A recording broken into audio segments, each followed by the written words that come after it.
Trust, Mr. Speaker.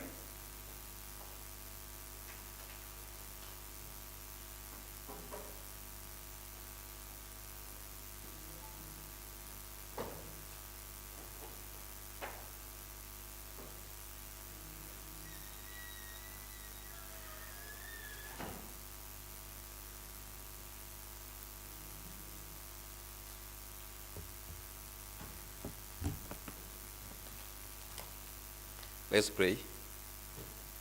Mighty God, who in your wisdom and goodness have appointed the offices of leaders and county assemblies for the welfare of society and the just government of the people, we beseech you to behold your abundant favor as your servants, whom you've been pleased to call to the performance of important trust in this republic, that your blessings descend upon us here assembled, and grant that we treat and consider all matters that shall come under deliberation in so just and faithful a manner as to promote your honor and glory, and to advance the peace, prosperity, and welfare of our country and of those whose interests you committed to our charge. Amen.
Honorable members, I want to refer to our standing order number 32 and request the sergeant at arms to ring the quorum bell for the first 5 minutes.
I'm not able to spot the whip, but I can see both the majority leader and the deputies there. So one of you can confirm if you have quorum.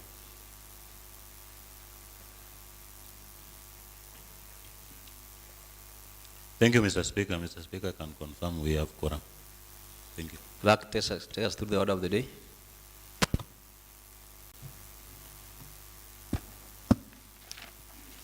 Third Assembly, second session, order paper number 071 of Thursday 18th May 2023 at 2:30 p.m.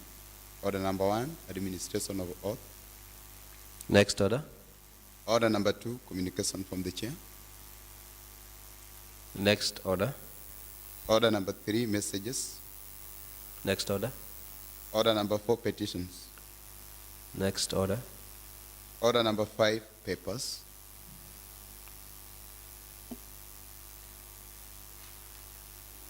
Yes, the Honorable Deputy Speaker, Honorable Reo Kombo. Thank you, Mr. Speaker. Mr. Speaker, pursuant to the provisions of standing orders number 182.6 and 183.2 of the Kisumu County Assembly standing orders, I wish to table today, Thursday, 18th May 2023, the report of the Liaison Committee on its consideration of half-year yearly progress reports of all committees for the period ended 31st December 2022.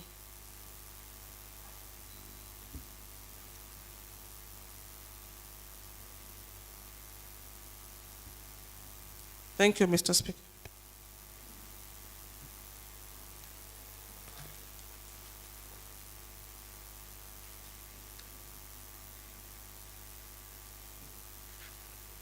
Honorable members,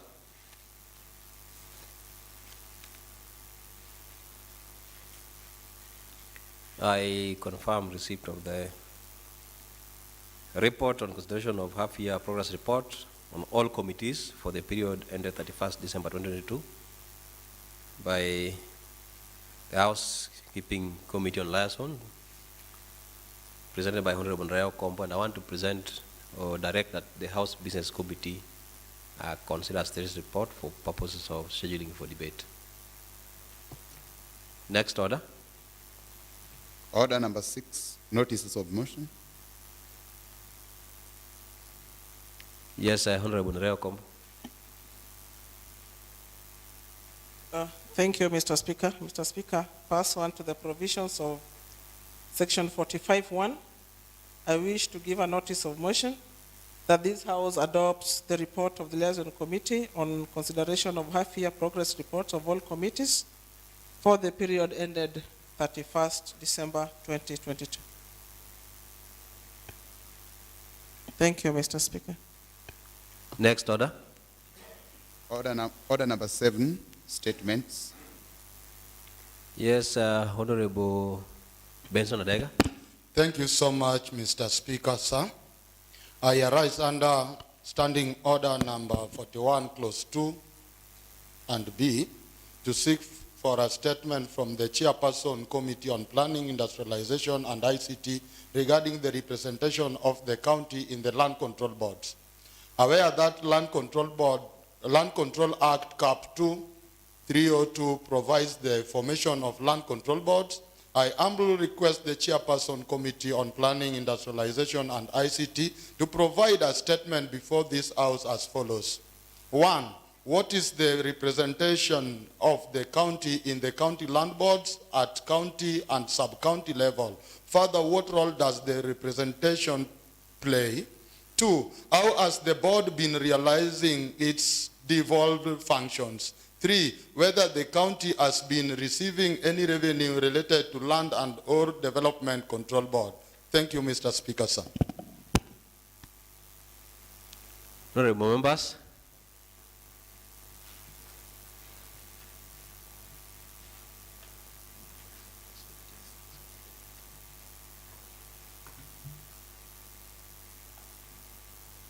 Honorable members,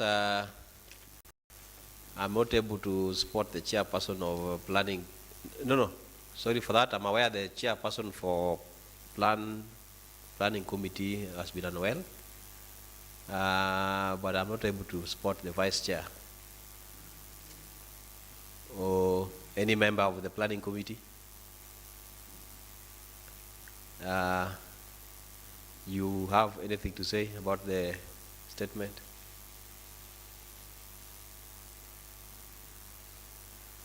Yes, Honorable Ray. Thank you, Mr. Speaker. I'm a member of the planning committee, but I do not have any answers for the members now. Maybe we go back as a committee, do our fact findings, and give a report back to the House within the delay time that Mr. Chair will give us. Thank you. Thank you so much. I want to direct that this statement be committed to the Committee of Planning, Lands, Planning, Industrial and ICT, and that a report be given back to the House in 2 weeks.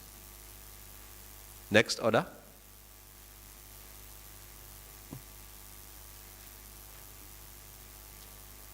Order number 8, commencement of business. Report on the suitability of nominees for appointment to the position of chief officers by Honorable Nereko. Yes, Honorable Nereko.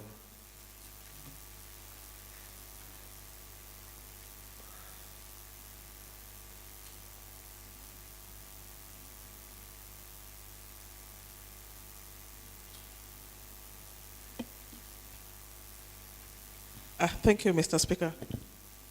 Mr. Speaker, pursuant to Section 45 and 87 of the County Governments Act 2022 and Section 6 of the Public Appointment, that is County Assembly Approvals Act 2017, His Excellency the Governor submitted to the County Assembly the following persons for vetting and approval for the appointment to the positions of chief officers. Mr. Speaker, number 1 was Ms. Benta Achieng, for the position of Public Service, County Administration and Participatory Development, gender female. Number 2, Mr. Speaker, was Mr. Frederick Mulea Osewe for consideration as Chief Officer, Education, Technical Training, Innovation and Social Services, gender male. Number 3 was Mr. Ndereba Kanyaura for Chief Officer, Lands, Physical Planning, Housing and Urban Development, male. Number 4 was Francis Okoth Asuna for consideration as for Chief Officer, Water, Environment, Natural Resources and Climate Change, gender male. Number 5 was Dr. Joshua Ojuang Lucy for consideration as Chief Officer, Medical Services, Public Health and Sanitation, gender male. Number 6 was Mr. Eric Omondi Ogola for consideration as the Chief Officer, Agriculture, Livestock and Fisheries, gender male. Number 7 was Mr. Timothy Nyakwamba Ajwang for consideration as Chief Officer, Sports, Culture, Gender and Youth Affairs, gender male. Number 8 was Mr. Daniel Okia Otieno for consideration as Chief Officer, Infrastructure, Energy and Public Works, gender male. Number 9 was Mr. Bovins Ochieng for consideration as Chief Officer, Trade, Tourism, Industry and Marketing, gender male. Number 10 was Mr. Paul Njenga Waweru for consideration as Chief Officer, Finance, Economic Planning and ICT, gender male. Mr. Speaker, the nomination of the 10 persons were conveyed to the Speaker of the County Assembly through letters dated 13th April 2023 and 18th April 2023 respectively. The nominee circular, curricula vitae and testimonials were enclosed in both letters. See Annexure 1 and 2. Mr. Speaker, on the 25th April 2023, and pursuant to Section 45 of the County Governments Act 2012, the leader of majority party, that is Honorable Kennedy Oko, tabled names of nominees to the House for vetting and approval by relevant sectoral committees, pursuant to Section 6 7 of the public appointments, that is County Assembly's Approvals Act 2017, and Standing Orders number 193, second schedule. The names of the nominees were referred to the following sectoral committees for vetting and reporting to the House within 21 days. Number 1 was the Committee on the Administration of Law and Justice, Good Governance, Constitutional Affairs and Security. Number 2 was the Committee on Early Childhood and Development, Early Child Development and Education, Adult Education, Vocational Training. Number 3 was Committee on Lands and Physical Planning. Number 4 was the Committee on Water, Environment and Natural Resources. Number 5 was Committee on Health, Housing and Sanitation. Number 6 was Committee on Agriculture, Livestock and Fisheries. Number 7 was Committee on Gender and Youth Affairs. Number 9 was Committee on Roads and Public Works. Number 8. Number 9 was Joint Committees of Finance, Trade, and Enterprise Development and Tourism, Wildlife and Heritage. Number 10 was Committee on Finance, Trade and Enterprise Development, in bracket, budget. Consequently, and in accordance with Section 7(4) of the Public Appointments Act 2017, the clerk of the County Assembly placed an advertisement in the print media on the Saturday, 29th April 2023, notifying the nominees of time and place of approval, hearing, and inviting the public to submit memoranda by way of written statements on oath, in bracket affidavit, on the suitability of or otherwise of each of the nominees in accordance with the Public Appointments Act 2017. Mr. Speaker, we have an annexure there for the same, that is Annexure 4. The advertisements indicated that the submissions were to be received on or before 5th May 2023 at 4 p.m. By close of the submission deadline, the committee had not received any memoranda touching on the suitability of the nominees for appointment. Further, in fulfillment of the provisions of Section 45 and 87 of the County Governments Act, Mr. Speaker, read together with Section 7(5) of the Public Appointments Act 2017 and Standing Orders number 193, the clerk of the County Assembly on 29th April 2023 notified the public through the print media that the Committee on Appointments would conduct approval hearings from Tuesday 9th, Wednesday 10th May 2023 and the County Assembly chambers. At the County Assembly chambers. The nominees appeared before the committee as scheduled on Tuesday 9th and Wednesday 10th May 2023 for approval hearing in accordance with the provisions of the Constitution, the Public Appointments Act 2017, and the County Assembly Standing Orders on the suitability or otherwise for appointment to the positions of chief officers. Pursuant to Section 8 of the Public Appointments Act 2017, the committees observed that the following nominees, except Mr. Victor Kanyaura, the nominee of Chief Officer, Department of Lands, Planning, Physical Planning and Urban Development, met their integrity threshold, demonstrated knowledge of topical administration and technical issues touching on the portfolios to which they had been nominated, and had the prerequisite abilities, academic qualifications, and professional experiences to be approved for appointment as chief officers in accordance with Section 45 of the County Governments Act 2012. Mr. Speaker, the nominees for the said positions as read earlier are as follows. Number 1, Ms. Benta Achieng for Public Service, County Administration and Participatory Development. Number 2, Mr. Frederick Mula Osewe for Education, Technical Training, Innovation and Social Services. Mr. Francis Okoth Asuna for Water, Environment, Natural Resources and Climate Change. Number 4, Dr. Ojuang Lucy for Medical Services, Public Health and Sanitation. Number 5, Mr. Eric Omondi Ogola for Agriculture, Livestock and Fisheries. Number 6, Mr. Timothy Nyakwamba Ajwang for Sports, Culture, Gender, and Youth Affairs. Number 7, Engineer Daniel Okia Otieno for Infrastructure, Energy, and Public Works. Number 8, Mr. Bovins Ochieng for Trade, Tourism, Industry, and Marketing. Number 9, Mr. Paul Njenga Waweru for Finance, Economic Planning, and ICT. Mr. Speaker, therefore, I may take this opportunity to thank all the members of committees for their input and valuable contributions and time during the approval, hearings, and deliberations during the writing of this report. The committees also take this opportunity to thank the officers of the Speaker and of the Clerk of the County Assembly for the technical support accorded to it during this exercise.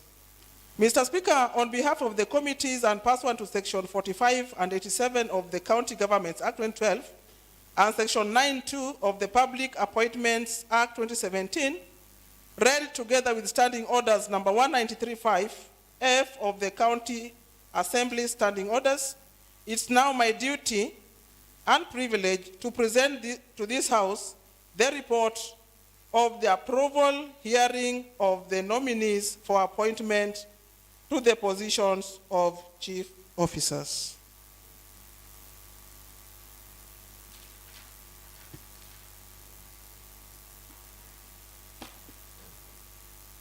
Establishment and mandate of the sectoral committees.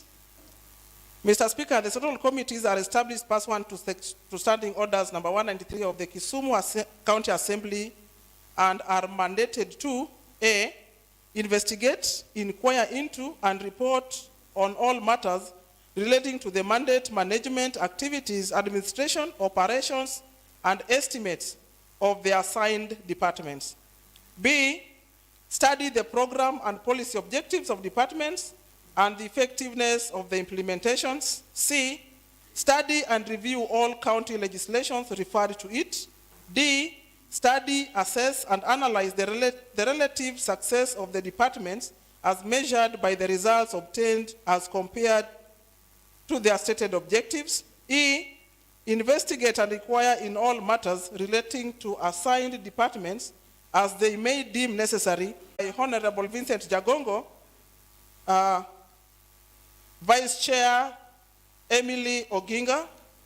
Other members, Mr. Speaker, are Honorable Seth Okumu, Honorable Jennifer Obonyo, Honorable Nerea Okombo, Honorable Seth Kanga, Honorable Karen Ajwang, Honorable Joachim Okech, Honorable Kennedy Ooko, Honorable Kennedy Ouko, Honorable Mickey Ochieng, Honorable Pamela Oyo, Honorable Patrick Owade Lumumba, Honorable Geoffrey Warindo, and Honorable Moses Ochele.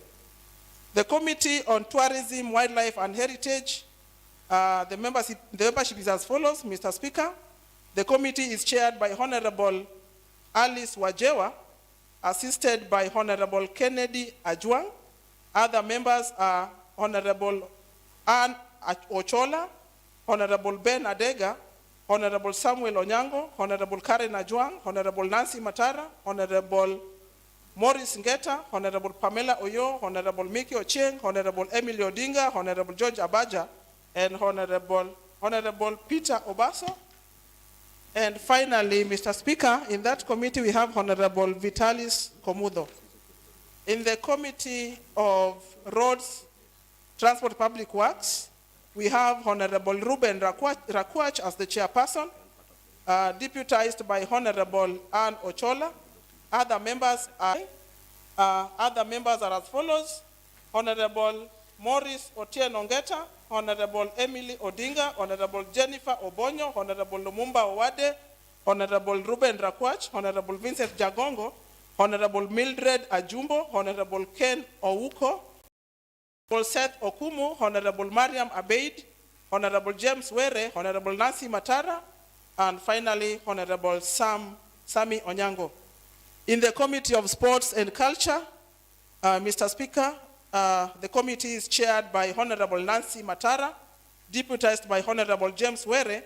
Other members are as follows: Honorable Jennifer Obonyo, Honorable Peter Obaso, Honorable Morris Ngeta, Honorable Alando Yunis, Honorable Zakaria Okoyo, Honorable Kennedy Ajwang, Honorable Mildred Ajumbo, Honorable James Omolo, Honorable Samuel Dede, Honorable Boyton Ratib, Honorable Mariam Abeid, Honorable Ruben Rakwach, and finally, Honorable Joachim Okech.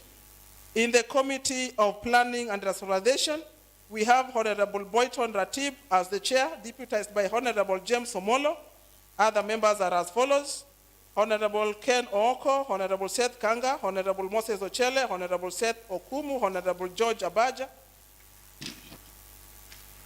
Honorable Sami Onyango, Honorable Nereo Kombo, Honorable Miriam Abeid, Honorable James Were, Honorable Joachim Okech, Honorable Zach Okoyo, Honorable Ruben Rakwach, and finally, Honorable Karen Odhiambo. In the Committee of Adult Education and Vocational Training, we have Honorable Seth Okumu as the chair, deputized by Honorable Vitalis Komudo. Other members are as follows: Honorable Samuel Onyango, Honorable Ken Ouko, Honorable Zachary Okoyo, Honorable Henrietta Bodo, Honorable Ken Ooko, Honorable Lumumba Owade, Honorable Alice Wajewa, Honorable Joachim Okech, Honorable Morris Ngeta, Honorable Nancy Matara, Honorable James Omolo, Honorable Benson Adega, and Honorable James Were. Mr. Speaker, in the Committee of Justice and Legal Affairs, we have Honorable Moses Ochele as the chair, deputized by Honorable Ruben Rakwach. Other members are Honorable Pamela Oyo, Honorable Benson Adega, Honorable Seth Okumu, Honorable Frederick Odari, Honorable Vitalis Komudo, Honorable Henrietta Bodo, Honorable Mariam Abeid, Honorable Ann Ochola, Honorable Hannah Lando, Eunice Alando, Honorable George Abaja, Hon Peter Obaso, Honorable James Were, and finally Honorable James Omolo. In the Committee of Finance and Trade, Mr. Speaker, we have Honorable Karen Odhiambo as the chairperson, deputized by Honorable Lumumba Wade.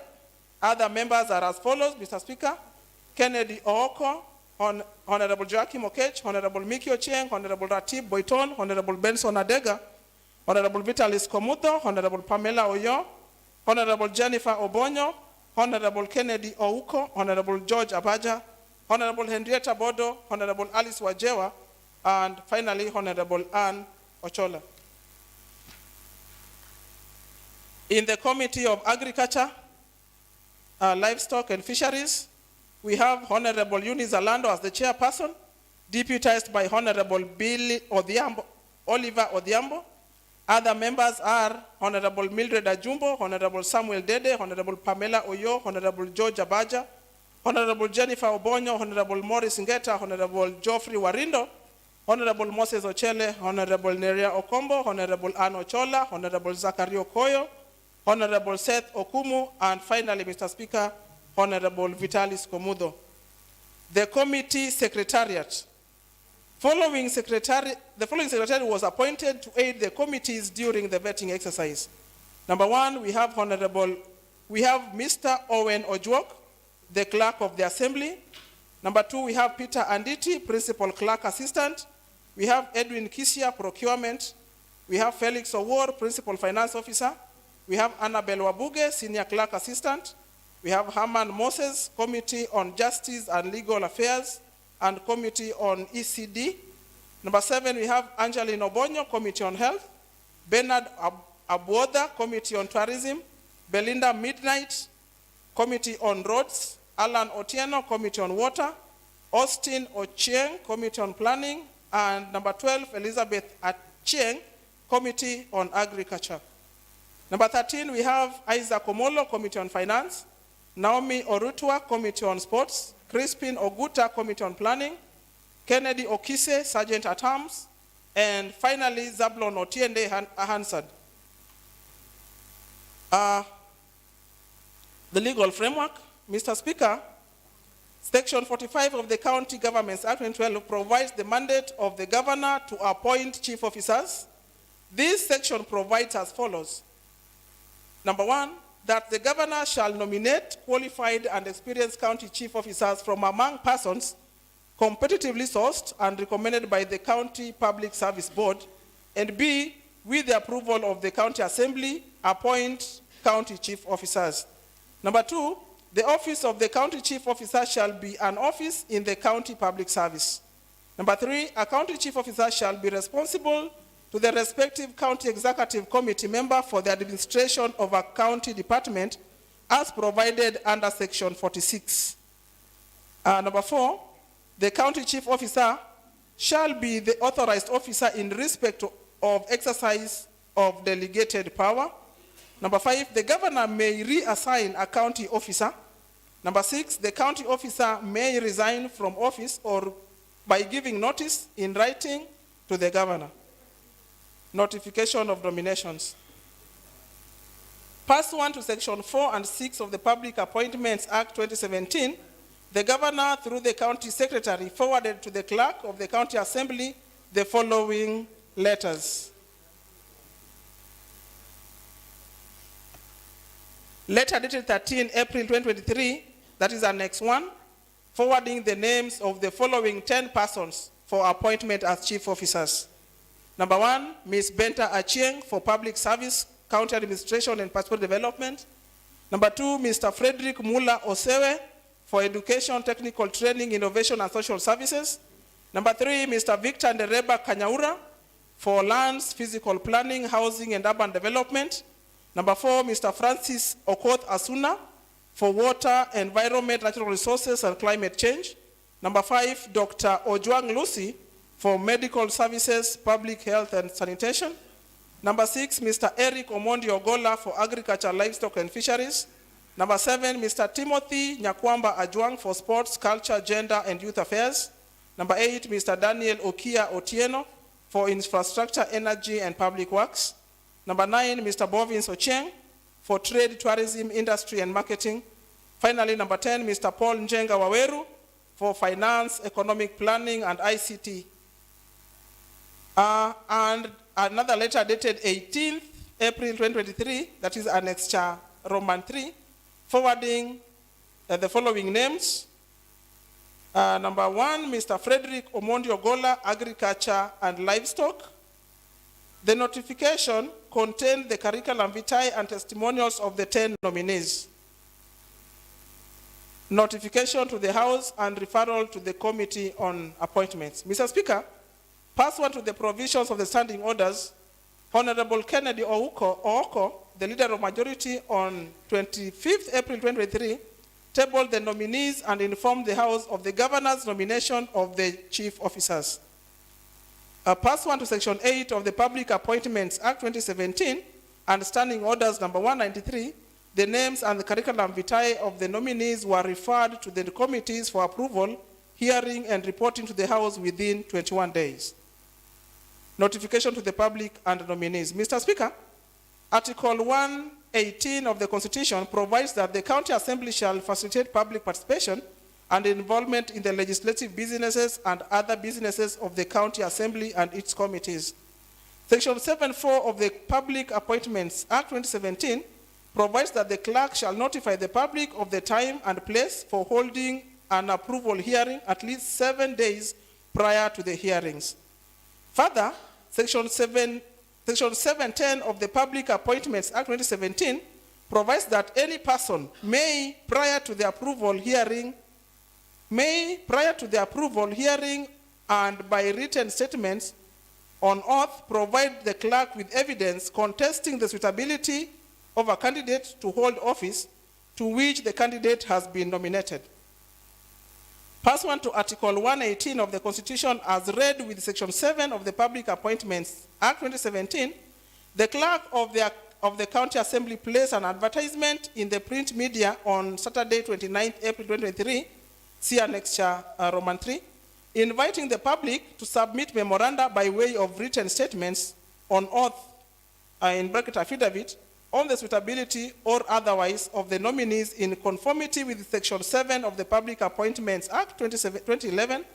The advertisement indicated that the submissions were to be received on or before Friday, 5th May 2023 at 4 p.m.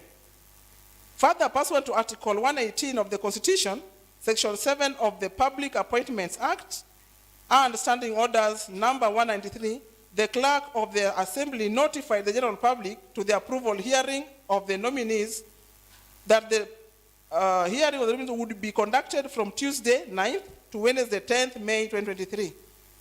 clearance and compliance requirements. Mr. Speaker, on 1st May 2023, the clerk of the Assembly wrote to the Ethics and Anti-Corruption Commission requesting for reports with respect to the nominees. That is contained in Annexure 3. The Ethics and Anti-Corruption Commission is yet to respond as to whether it has undertaken any investigation or recommendation prosecution pursuant to its mandate against the nominees.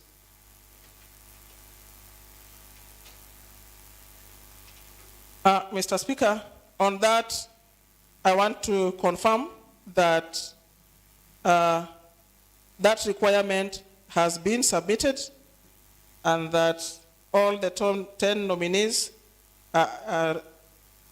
did comply with the requirements of the EACC. I have a letter to that effect from EACC with me. Mr. Speaker, on issues for consideration during the approval hearings, the Public Appointments Act 2017 provides that an approval hearing shall focus on a candidate's academic credentials, professional training and experience, personal integrity, and background. The criteria specified in the schedule shall be used by a committee during approval hearing for the purposes of vetting a candidate. Additionally, Section 8 of the Act provides that the issues for consideration by the relevant committee in relation to any information shall be 1. Procedure used to arrive at the nominee. Any constitutional or statutory requirement relating to the office is in question, and the suitability of the nominee for the appointment proposed having regard to whether the nominee's ability, experience, and qualification meet the needs of the body to which the nomination is being made. While conducting the approval hearings, the committee was guided by the provisions of Section 8 of the Public Appointments Act 2017, Procedure for Nomination. Mr. Speaker, Section 45 of the County Governments Act 2012 confers upon the governor the power to appoint chief officers with the approval of the County Assembly. Section 4 of the Public Appointments Act 2017 further requires the appointing authority, upon nominating a person for appointment, to notify the County Assembly. In this regard, pursuant to Section 47 of the County Act 2012, the governor notified the County Assembly of the nomination of the 10 persons for appointment to the offices of the chief officers. Constitutional and statutory requirements. The County Government Act 2012 in addition gives guidance and guidelines on how to appoint persons to the chief officers, which include, number 1, Mr. Speaker, leadership and integrity. The committee, in determining the suitability of the nominees, was also guided by the provisions of leadership and integrity as outlined under Chapter 6 of the Constitution. In particular, Article 72(2) of the Constitution, which provides that the guiding principles of leadership and integrity include: A, selection on the basis of personal integrity, competence, and suitability; B, objectivity and impartiality in decision-making, and in ensuring that decisions are not influenced by nepotism, favoritism, other improper motives, or corrupt practices; C, selfless service based solely on the public interest, demonstrated by 1, honesty in the execution of public duties, and 2, the declaration of any personal interest that may conflict with public duties; D, accountability to the public for decisions and actions; and E, discipline and commitment in service to the people. Mr. Speaker, Article 75 of the Constitution requires a state officer, whether in public or private life, to behave in a manner that avoids conflict between personal interest and public official duties. This article further prohibits a state officer who has been removed from office under it from holding any other state office. Article 77(1) of the Constitution prohibits a full-time state officer from participating in any other gainful employment.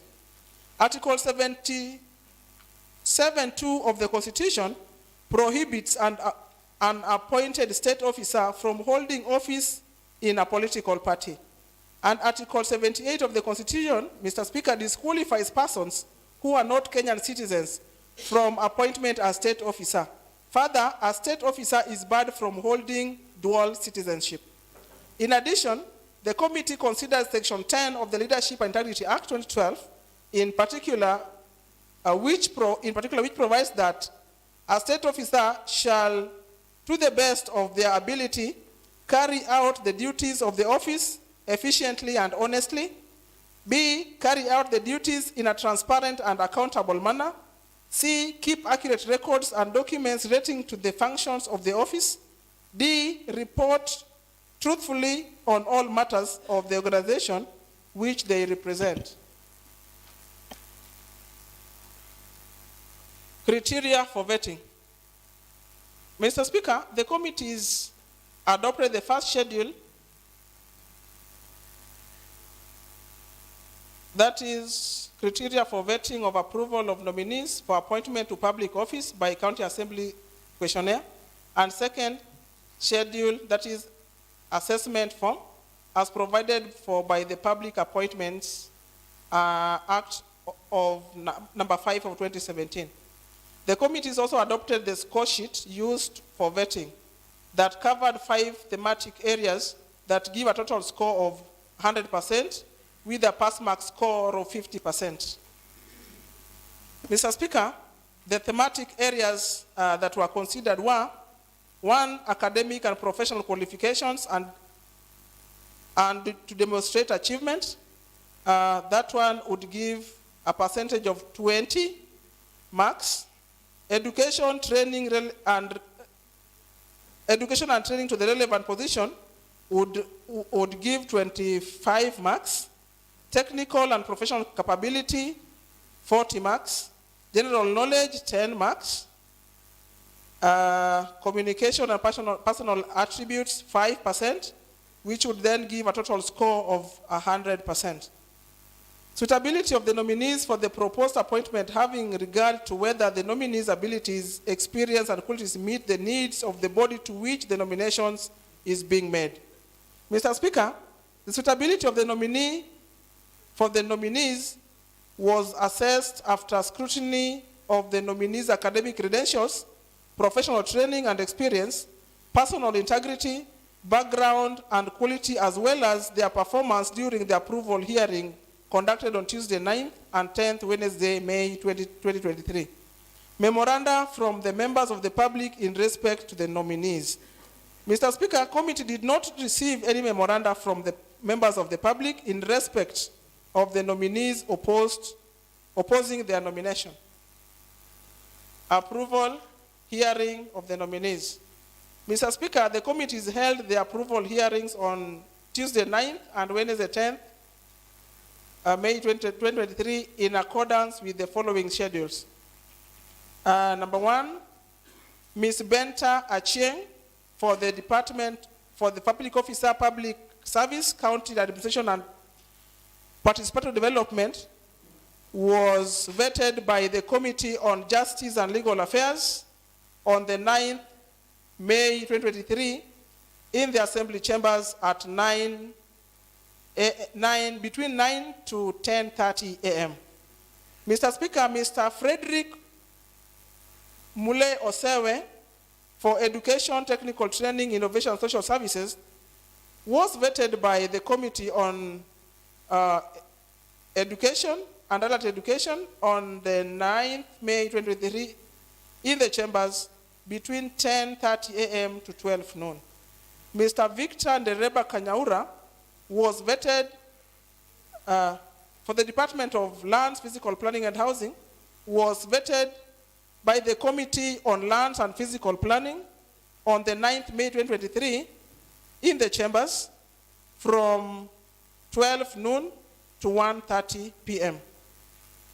Mr. Francis Okotha Suna for Water, Environment, Natural Resources and Climate Change was vetted by the Committee on Water and Environment on the 19th May 2023 in the chambers from 2:30 p.m. to 4 p.m. Dr. Ojwang Lucy for the Department of Medical Services and Health and Sanitation was vetted by the Committee on Health, Housing and Sanitation on the 9th of May 2023 in the chambers from 4 p.m. to 5:30 p.m. Mr.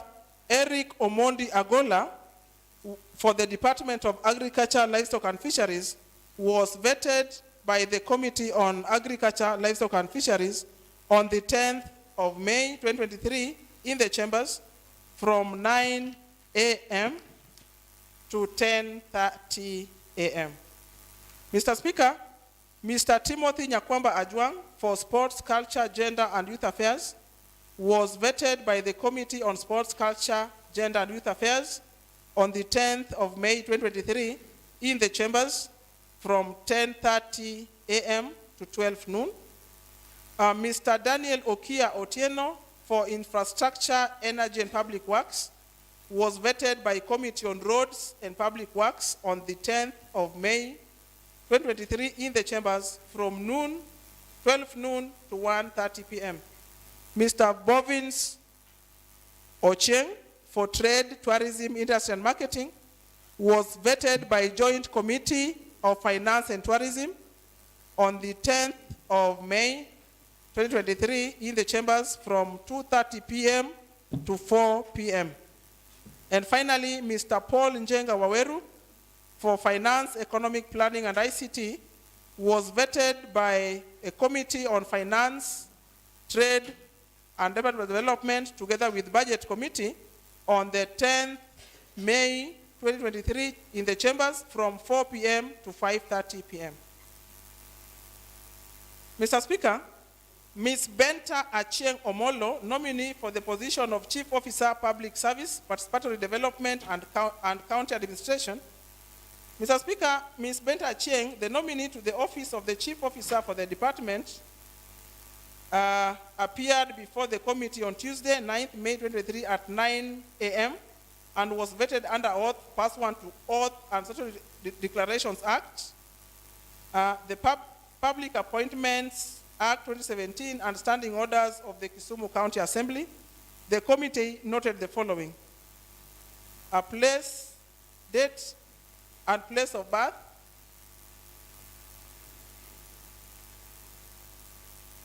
The nominee is female, born on 29th November 1968 in Kisumu. The nominee confirmed that she was a Kenyan citizen and does not hold any other citizenship. Academic and professional qualifications. The nominee holds bachelor's degree, that is Masters of Business Administration from Maseno University, as 2013. The nominee has Masters of Arts in Project Planning and Management from the University of Nairobi, 2011. The nominee holds Bachelor's of Commerce Finance from JKUAT, that is 2209.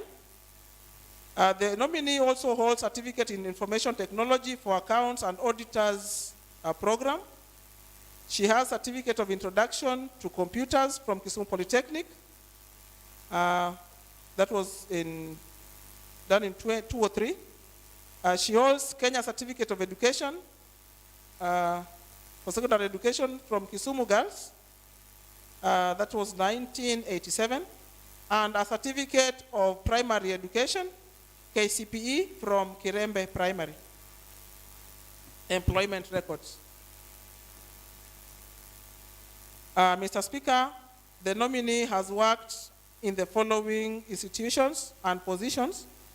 Number one, she's worked at Export Processing Zones Authority as the General Manager between 2012 to 2019.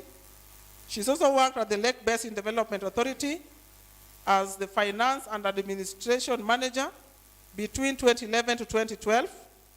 Mr. Speaker, she worked as a community mobilization agent, mobilization against desertification as a finance manager in 2010. She worked at Kenya Maritime Authority as an accountant between 2007 and 2009. Professional associations and membership.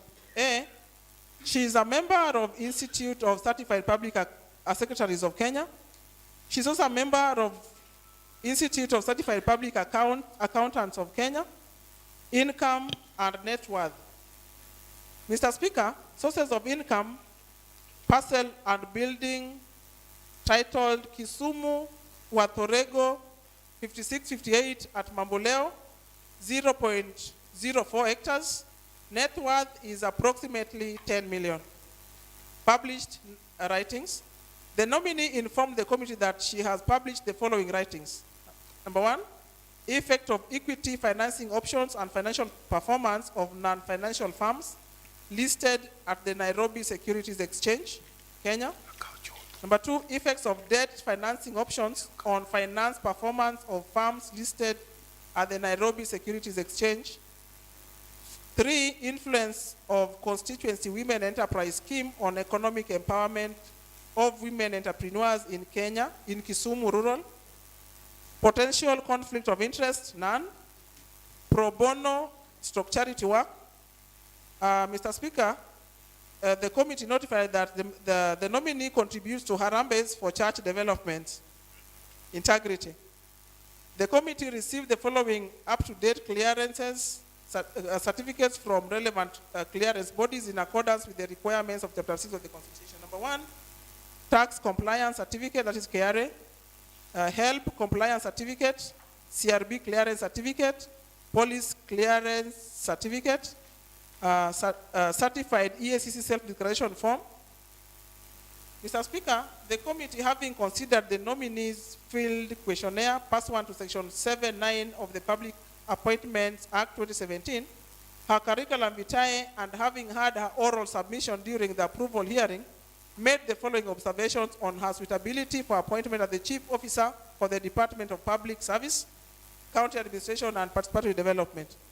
That pursuant to Section 45 of the County Government Act 2012, the nominee is eligible for appointment to the position of Chief Officer for the Department of Public Service, County Administration and Participatory Development, since she is a Kenyan citizen and does not hold a dual citizenship, and is a holder of at least a first degree of Bachelor's of Education from Jomo Kenyatta University of Agriculture and Technology.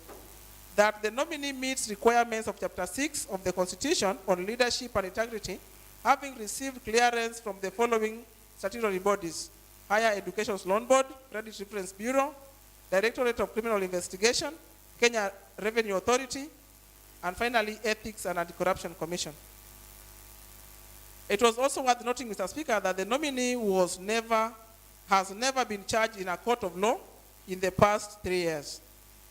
Mr. Speaker, the committee also noted that the nominee has never been dismissed from office under Article 75 of the Constitution for the contravention of the provision of Article 75(1), that is conflict of interest, Article 76, the financial probity, Article 77, restriction and activities of a state officer, and Article 78, that is dual citizenship of the Constitution. Mr. Speaker, the committee also observed that the nominee demonstrated knowledge of topical administration and technical issues touching on government and has the requisite ability, qualifications, and experience to serve as Chief Officer for the Department of Public Service, County Administration, and Participatory Development. Mr. Speaker, the committee observed that the nominee was awarded a score of 73.27% by the committee panelists as indicated in the score sheet analysis report.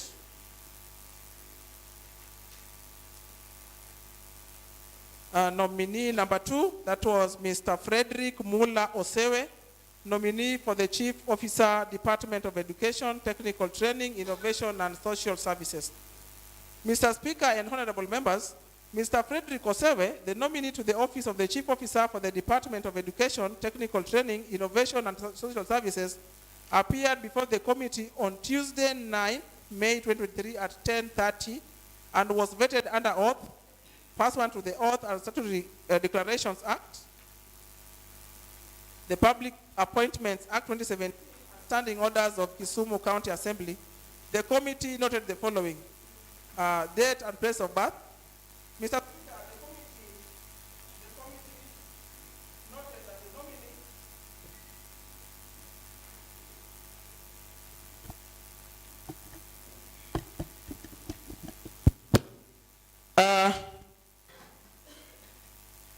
Mr. Speaker, in regards to Mr. Frederick Mula Osewe, nominee for the position of Chief Officer, Department of Education, Technical Training, Innovation and Social Services, the committee observed that the place and date of birth of the nominee is Seme Sub-County. He is a male born on the 11th August 1963. The nominee also confirmed that he is a Kenyan citizen and does not hold any other citizenship, academic and professional qualifications. That the nominee holds Masters of Education in Leadership and Management from Flinders University, Australia, B. Bachelors of Education Arts, Kenyatta University, holds Advanced Certificate of Education, that is Kitui High School, holds Kenya Certificate of Education, St. Patrick's High School, and Certificate of Primary Education from Kapsabet Primary School. Employment record. Mr. Speaker, the nominee has served in the following institutions and positions: at the Public Service Commission as the Inspector of Schools between 1995 to date. He also served as the Teacher Service Commission as trained graduate teacher between 1989 to 1995. Professional association and membership. Mr. Speaker, the nominee is a member of the Kenya Association of Education, Administration and Management. Membership dates back from 22nd February 2016. He is also a member of the Kenya Secondary Schools Heads Association. He is a member of the County Directors of Education Welfare Association. He is a member of Association of District Education Officers. He is a member of the Kenya Association of Students in South Australia, a member of Friends Self-Help Group, Migori, a member of Kenya Basketball Federation, Nyanza Branch, a member of Nyanza Province Secondary School Sports Association, and a member of Migori District School Sports Association. Income and net worth, sources of income. Mr. Speaker, the nominee enjoyed a gross salary of 2,462,040 Kenya shillings for 2022. He also had a gross salary for January to April 2023, that is Kenya shillings 849,320 Kenya shillings. Mr. Speaker, the nominee has rental income for the year 2022 at 396,000. For January to April 2023, the nominee had rental income of 132,000. Mr. Speaker, the nominee also has cooperative dividends for 2022 at 465,000. And in 2023, he also had dividends from cooperative dividends, that is 585,000, amounting to a net worth of 42,900,000. Published writings, none. Potential conflicts of interest, none. Pro bono charity work, none. Integrity compliance. The committee received the following update clearance certificates from relevant clearance bodies in accordance with the requirements of Chapter 6 of the Constitution. Tax compliance certificate, HELB compliance certificate, CRB clearance certificate, police clearance certificate, and certified EACC self-declaration form. The committee observed on the suitability of the nominee as follows: that the committee, having considered the nominee, filled questionnaire pursuant to Section 7(9) of the Public Appointments Act 2017, that his curriculum vitae and having had her oral submissions, his curriculum vitae and having had his oral submissions during the approval hearing, made the following observations on his suitability for appointment as the Chief Officer for the Department of Education, Technical Training, Innovation and Services. That pursuant to Section 45 of the County Government Act 2012, the nominee is eligible for appointment to the position of Chief Officer for the Department of Education, Technical Training, Innovation and Social Services, since he is a Kenyan citizen and does not hold a dual citizenship, and is a holder of at least a first degree of Bachelor's of Arts Education from Kenyatta University. Mr. Speaker, the committee observed that the nominee meets requirements of Chapter 6 of the Constitution on leadership and integrity, having received clearance from the following statutory bodies: Higher Education Loans Board, Credit Reference Bureau, Directorate of Criminal Investigation, Kenya Revenue Authority, Ethics and Anti-Corruption Commission. Mr. Speaker, the committee observed that the nominee has never been charged in a court of law in the past 3 years. The committee also observed that the nominee has never been dismissed from office under Article 75 of the Constitution for contravention of provisions of Article 75(1), that is conflict of interest, Article 76, financial probity, Article 77, restriction on activities of a state officer, and Article 78, which is dual citizenship. Mr. Speaker, the committee also observed that the nominee demonstrated knowledge of topical administration and technical issues touching on government and has the requisite ability, qualifications, and experience required to serve as the Chief Officer for the Department of Education, Technical Training, Innovation, and Social Services. The committee awarded a score of 76.71% as indicated in the score sheet analysis report. Number 3, we had Dr. Joshua Ojwang Lucy, nominee to the position of Chief Officer for the Department of Medical Services. Mr. Speaker and honorable members, Dr. Joseph Ojwang Lucy, the nominee to the office of the Chief Officer for the Department of Medical Services, appeared before the committee on Tuesday, 9th May 2023 at 4:30 p.m. and was vetted under oath pursuant to Oath and Statutory Declarations Act, the Public Appointments Act 2017, and standing orders of the Kisumu County Assembly. The committee noted the following. On personal profile of the nominee, that he is a Kenyan. His address is 718 code 40-123 Kisumu. His ID number is 6789-250, and his KRA pin is A00191-2700I. That he comes from Kisumu County. Academic qualifications, that on April 2022, he held a strategic development, leadership development program at Kenya Institute of Administration for 6 weeks. In 2011, he held health systems strengthening training at Jumuiya Conference Center, Kisumu for 4 weeks. That in June-November 2017, he held a training at the Kenya Medical Training College, United States International University, and the University of Galilee, Israel. That the nominee has a postgraduate diploma in health system management, and between 1995 to 2000,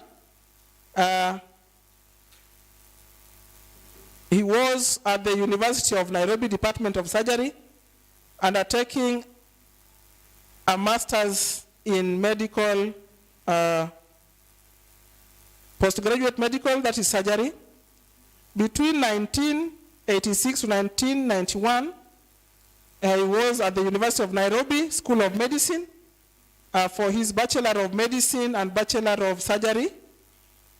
In 1983 to 1984, he was at Mango High School.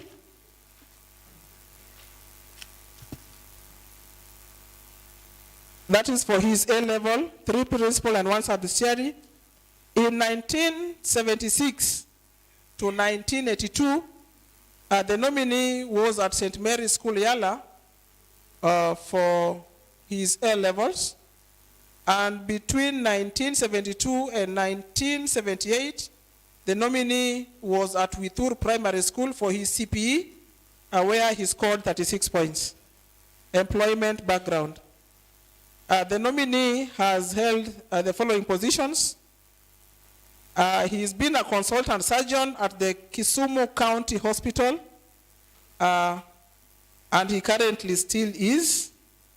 The nominee is chief officer, has held a position of the chief officer for health, Kisumu County, between 2013 to August 2017.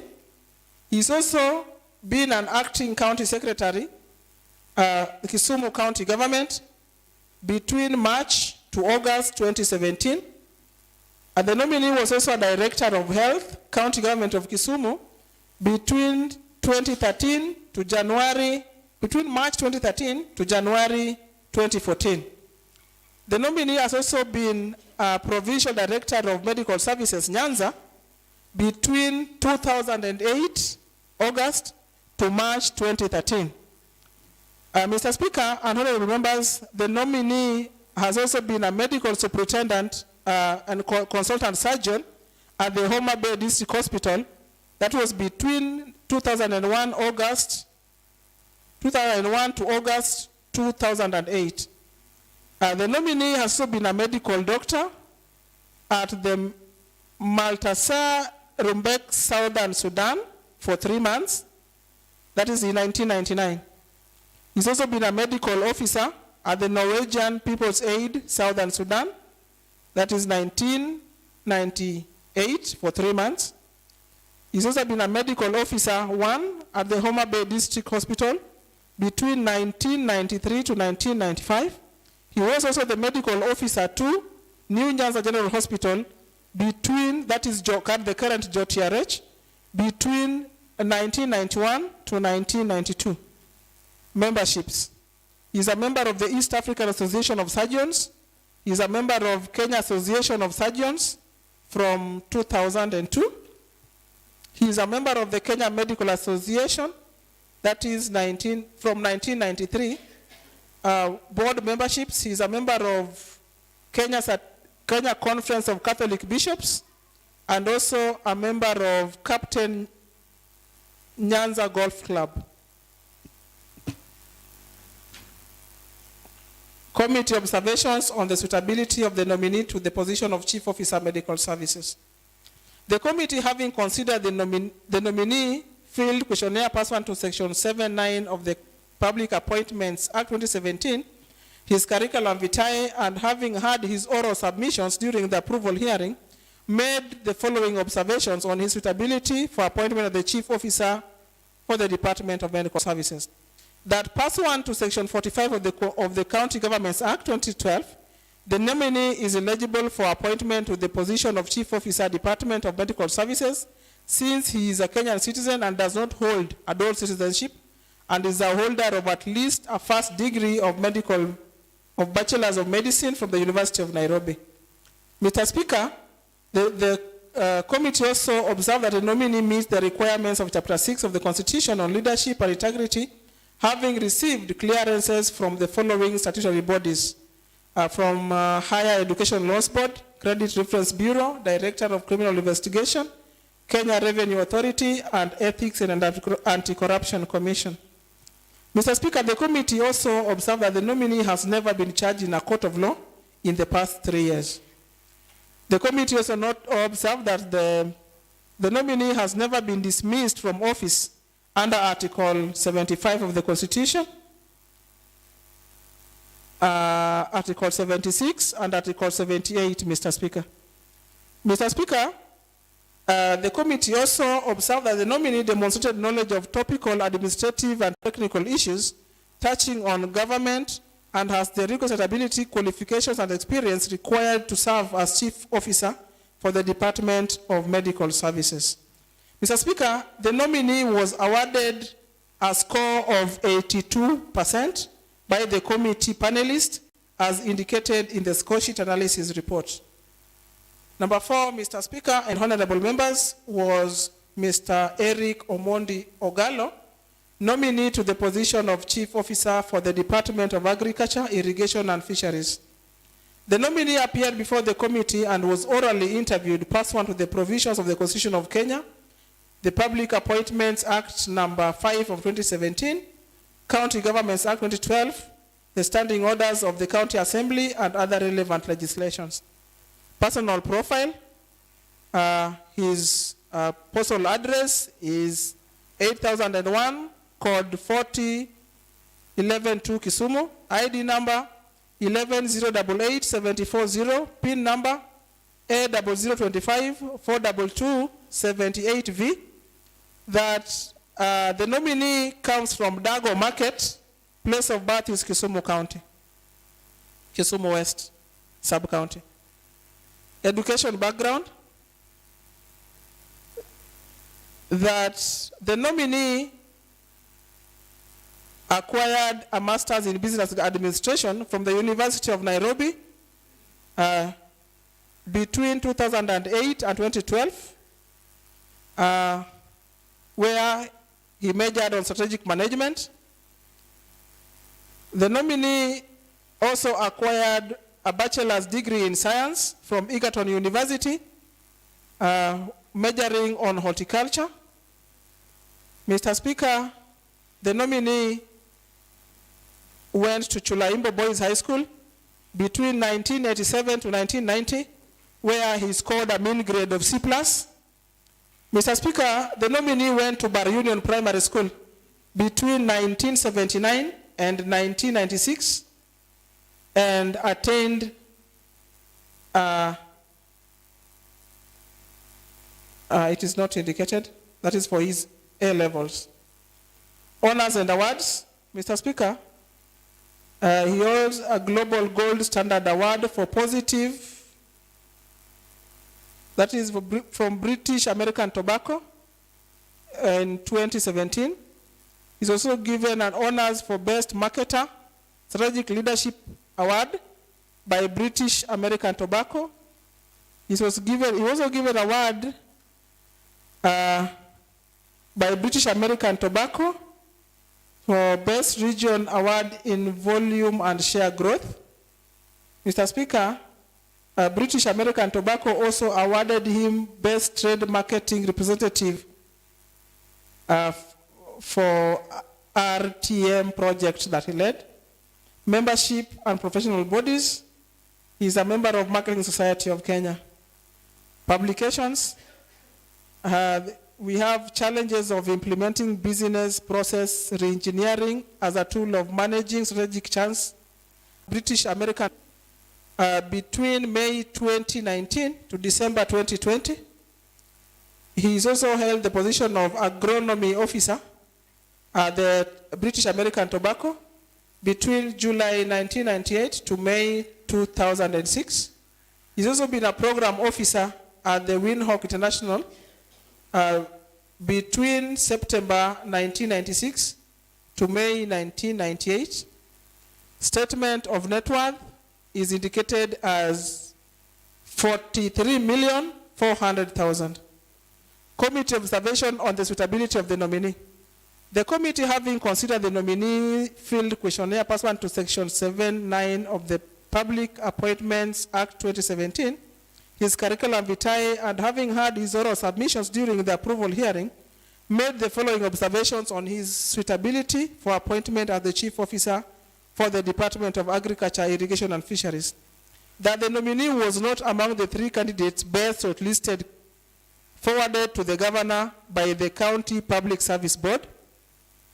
The governor, however, informed the House that Mr. Charles Owino Odong, who was the preferred candidate, turned down the nomination, citing he had found a lucrative offer, making his resolve to nominate Mr. Eric Walter Omondi Ogalo to the position of Chief Officer for the Department of Agriculture, Livestock and Fisheries.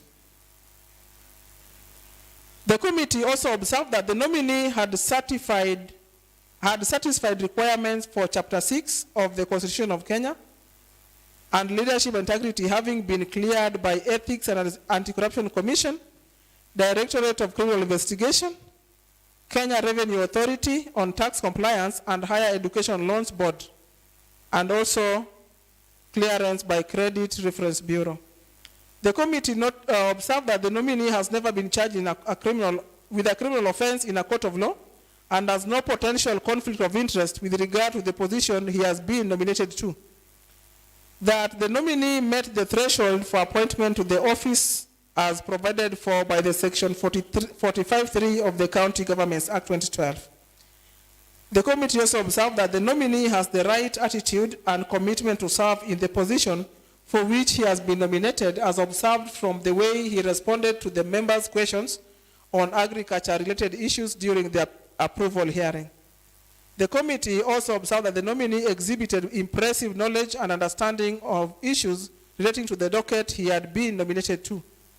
That the committee did not receive any information from the public contrary to his nomination. That the nominee appeared before the Committee of Agriculture, Livestock, Fisheries, and excelled by scoring 79.81 as indicated by the scores analysis report.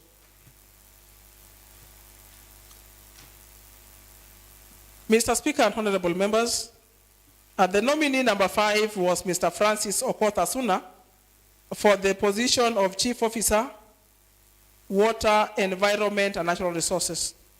Mr. Francis Okoth Asuna, the nominee to the office of the Chief Officer for the Department of Water, Environment, and Natural Resources, appeared before the committee on Tuesday, 9th May 2023 at 2:30 p.m. and was vetted under oath, pursuant to the Oath and Authority Declaration Act, the Public Appointments Act 2017, and standing orders of the Kisumu County Assembly. The committee noted the following: that the nominee was born on 1st January 1963, that he is a Kenyan national. His contacts are 0722 30 10 38 and 0721 211 763. His ID number is 7395 387. Education background: that between 2001 and 2002, at the UNESCO Delft, Netherlands, he had a Master's of Engineering degree. Master's of Engineering and a degree in September 19th, 2002. That in 1985 to 1988, the University of Nairobi, he achieved Bachelor's of Science, second class honors, upper division. Work experience: that 2013 to date, he worked at Watson as Watson advisor, stroke consultant advisor. That between 2009, that in 2009, he worked at UNICEF WASH program as the program officer. That between 2007 to 2009, he was a technical advisor at Watson. Between 1996 to 2007, he worked at Watson as associate technical advisor. 2003 to 2007, he worked at the Lake Basin Development Authority as the principal engineer. And between 2000 and 2004, he worked at Lake Basin Development Authority as Environment and Natural Resources Manager. That in 1996 to 2000, he also worked at the Lake Basin Development Authority as head of water and mineral resources. That in 1994 to 1996, at the Ewasonyiro SDA, he worked at the Ewasonyiro SDA assistant head of water environment resources. Professional bodies and memberships: he's a member of the Institute of Character Mediators and Conciliators. That is from 2000 to date. He's a member of the Environment Institute of Kenya, 2002 to date. He is a member of the Center of Cooperative Governance Alumni Network, that is 2019 to date. He is a member of the Hydrological Society of Kenya, 2001 to date. He is a member of the Geologist Registration Board, 1996 to date. He is a member of the Geological Society of Kenya, 1996 to date. Mr. Speaker and honorable members, the committee made the following observations on the suitability of the nominee. That the committee, having considered the nominee field questionnaire pursuant to section 7(9) of the Public Appointments Act 2017, his curriculum vitae, and having heard his oral submissions during the approval hearing, made the following observations on his suitability for appointment as the Chief Officer for the Department of Water, Environment and Natural Resources. That pursuant to section 45 of the Constitution Act of the County Governments Act 2012, the nominee is eligible for appointment to the position of Chief Officer for the Department of Education, Technical Training,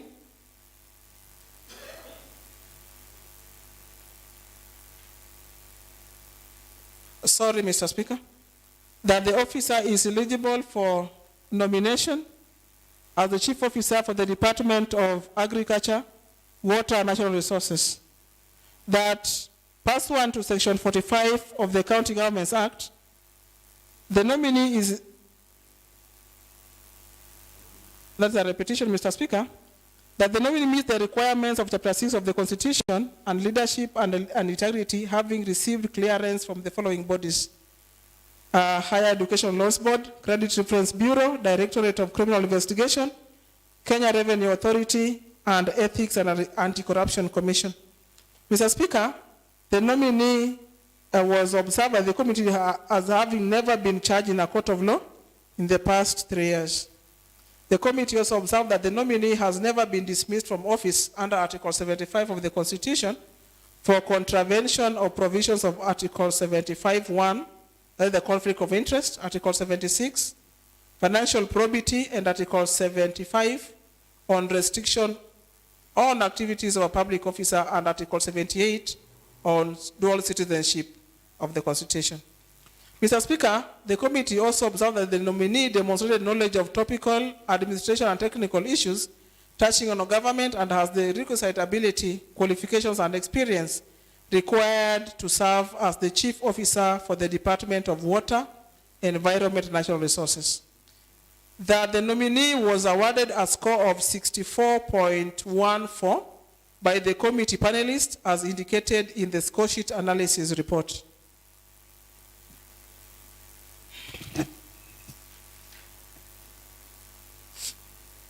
Mr. Speaker and honorable members, the nominee number 6 was Mr. Bovins Ochieng for the position of Chief Officer, Department of Trade, Tourism, Industry and Marketing. Mr. Bovins Ochieng, the nominee to the office of Chief Officer for the Department of Trade, Tourism, Industry and Marketing, appeared before the committee on Wednesday, 10th May 2023 at 2 p.m. and was vetted under oath, pursuant to Oath and Statutory Declaration Act, the Public Appointments Act 2017, and standing orders of the Kisumu County Assembly. The committee noted the following: that the nominee is a Kenyan citizen, that his postal address is 9613, code 40141. His ID number is 23333464, that he hails from Kisumu County. Education background: that the nominee holds Bachelors of Science, Electrical and Electronics Engineering, Heavy Current, from the University of Nairobi, graduated in 2010. That the nominee sat for his KCSE in 2001 at Thurdiboro Mixed Secondary School. Work experience: that from January 2020 to January 2023, he worked as the Director, Trade and Enterprise Development, Kisumu County Government. That in February 2009 to December 2019, he worked at Free Space Communications Limited as a director. That in July 2010 to August 2021, he worked at Brilliant Power Systems as lead supervisor. Membership, he is a member of the Engineers Registration Board. Board membership, he is a member of Nyakach Technical and Vocational College. Committee observation on the suitability of the nominee. The committee, having considered the nomination field questionnaire pursuant to Section 7(9) of the Public Appointments Act 2017, his curriculum vitae, and having heard his oral submissions during the approval hearing, made the following observations on his suitability for appointment as Chief Officer for the Department of Trade, Tourism, Industry and Marketing. That pursuant to Section 45 of the County Governments Act 2012, the nominee is eligible for appointment as to the position of Chief Officer for the Department of Trade, Tourism, Industry, Marketing, since he is a Kenyan citizen and does not hold a dual citizenship and is a holder of at least a first degree of Bachelor's of Science, that is Electric and Electrical Engineering from the University of Nairobi. That the nominee meets requirements of the Chapter 6 of the Constitution and leadership and integrity, having received clearance from the following statutory bodies, from Higher Education Laws Board, Credit Reference Bureau, Directorate of Criminal Investigation, Kenya Revenue Authority, and Ethics and Anti-Corruption Commission. Committee observed that the nominee has never been charged in a court of law in the past 3 years, that the nominee has never been dismissed from office under Article 75, Article 76, and Article 77, and Article 78 of the Constitution of Kenya. The committee also observed that the nominee demonstrated knowledge of topical administrative and technical issues touching on government and has the requisite ability, qualification, and experience required to serve as the Chief Officer for the Department of Trade, Tourism, Industry, and Marketing. That the nominee was awarded a score of 83% by the committee panelists as indicated in the score sheet analysis report. Mr. Speaker and honorable members, the nominee number 7, Engineer Daniel Okia Otieno, for the position of Chief Officer, Department of Roads, Transport and Public Works, appeared before the committee and was orally interviewed pursuant to the provisions of the Constitution of Kenya, Public Appointments Act, number 5 of 2017, County Governments Act, and the standing orders of the Kisumu County Assembly and other relevant pieces of legislation. Background information, that Engineer Daniel Okia Otieno hails from Kisumu County, born in Kisumu. His ID number is 7494506. His postal address is 54 code 4131 Kisumu. His KRA PIN number is A00134332 Educational background, that between 2013 and 2016, the nominee acquired a master's in agriculture and biosystems engineering at the University of Eldoret, majoring on agricultural and biosystems engineering. That between 1986 to 1989, he acquired bachelor's in agricultural engineering from the University of Nairobi. That in 1983 to 1994, he had his A-level certificate from Maseno School. And in between 1983 to 1991, he sat for his O-levels at the Muslim Secondary School, Kisumu.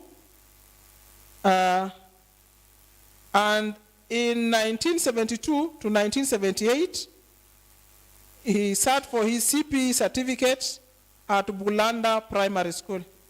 Honors and awards.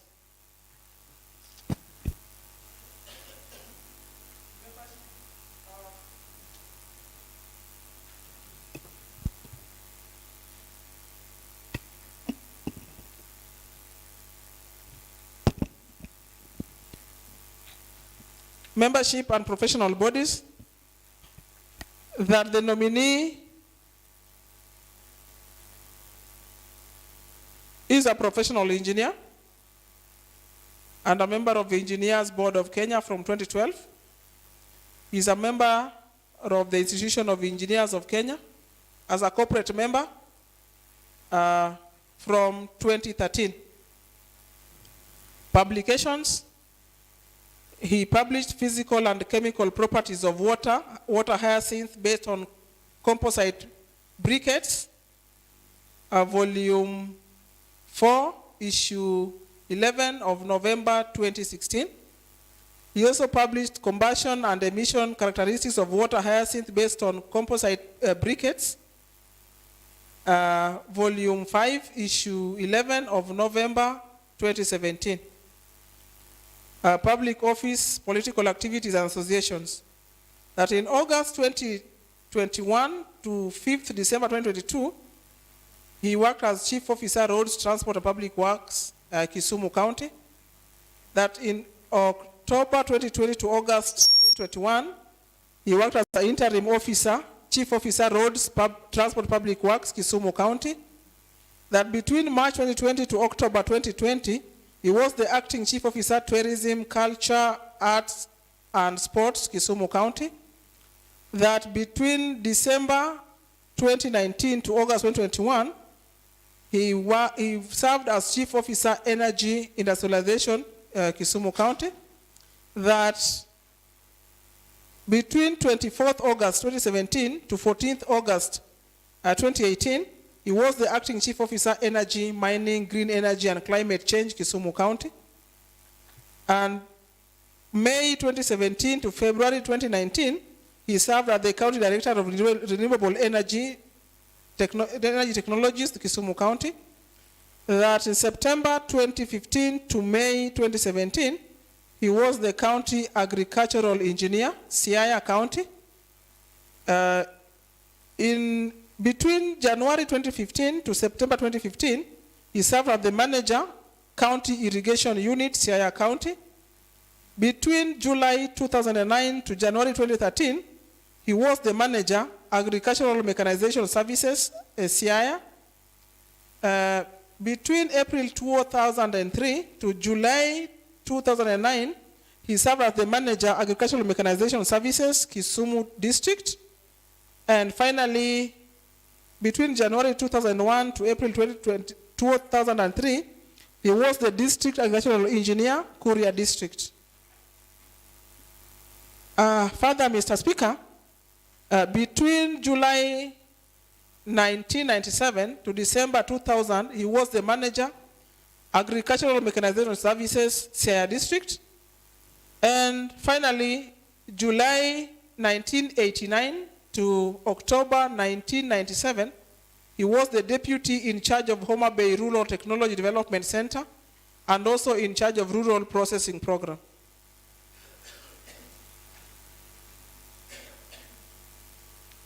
Mr. Speaker, honorable members, the committee made the following observations on the suitability of the nominee. That having considered the nominee field questionnaire pursuant to section 7(9) of the Public Appointments Act 2017, curriculum vitae, and having heard his oral submissions during the approval hearing, made the following observations on his suitability for appointment as Chief Officer for the Department of Roads, Transport and Public Works.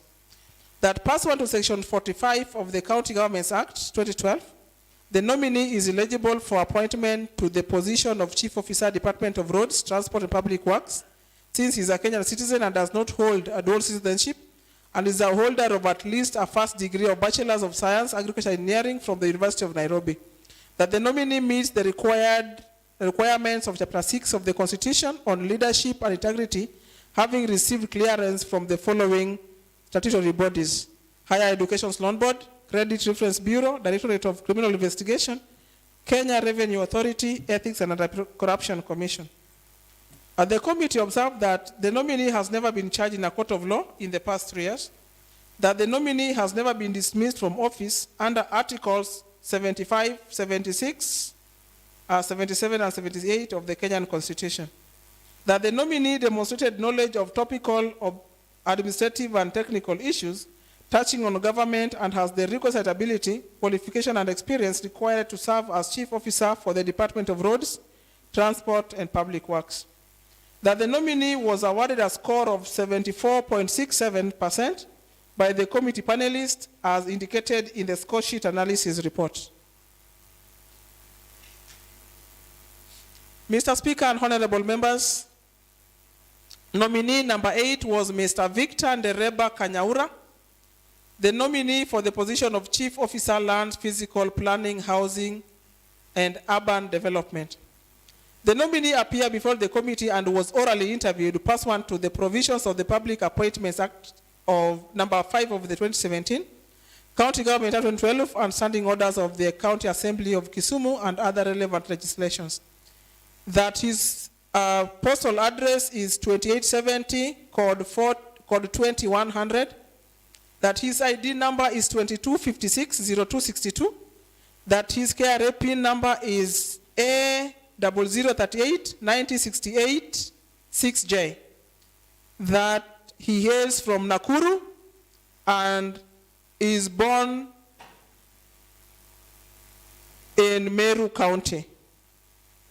Educational background, that between 2013 to 2015, he acquired a Master's of Science in Project Management, majoring on project management from the Jomo Kenyatta University. That between 2002 and 2006, he acquired Bachelor's of Arts Planning, second class upper division, majoring on planning from the University of Nairobi. And between 1997 to 2000, he did his Kenya Certificate of Secondary Education at Miadene Secondary School and had a score of B+. Honors and awards not applicable. Membership of professional bodies, registered physical planner, registration number 0223.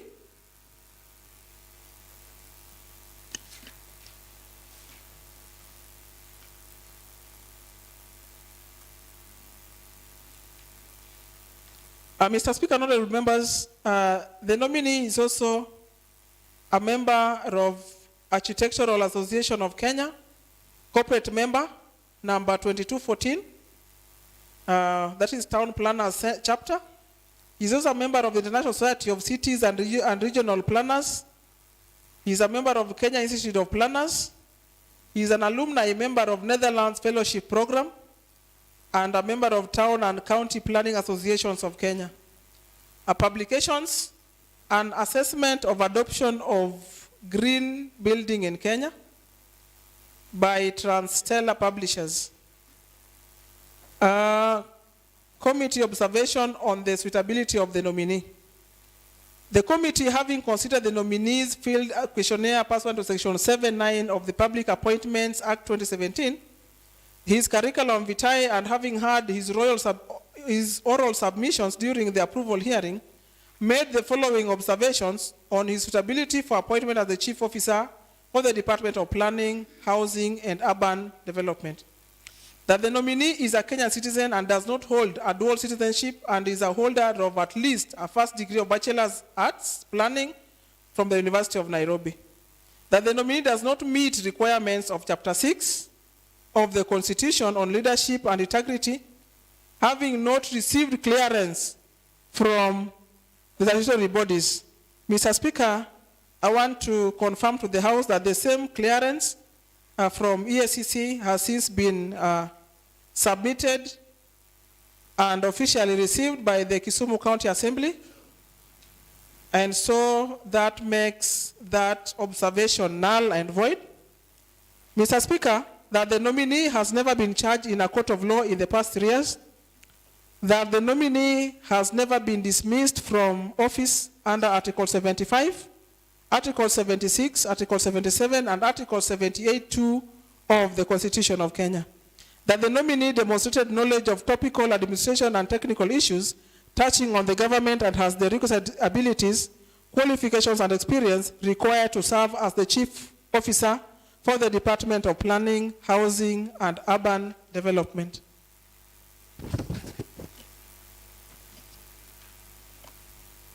That the nominee was awarded a score of 63.18 by the committee panelists as indicated in the score sheet analysis report. Nominee number 9, Mr. Speaker and honorable members, was Paul Njenga Waweru, nominee to the position of Chief Officer for the Department of Finance, Economic Planning, and E-Governance. Mr. Speaker, Mr. Paul Njenga Waweru appeared before the committee on Wednesday, 10th May 2023 at 4:30 p.m. and was vetted under oath pursuant to the Oath and Statutory Declarations Act, the Public Appointments Act 2017, and standing orders of the Kisumu County Assembly.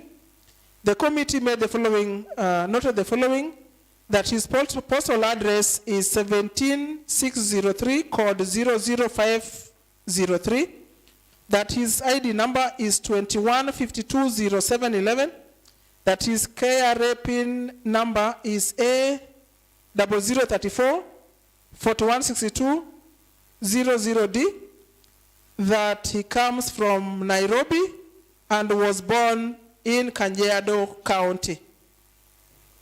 Educational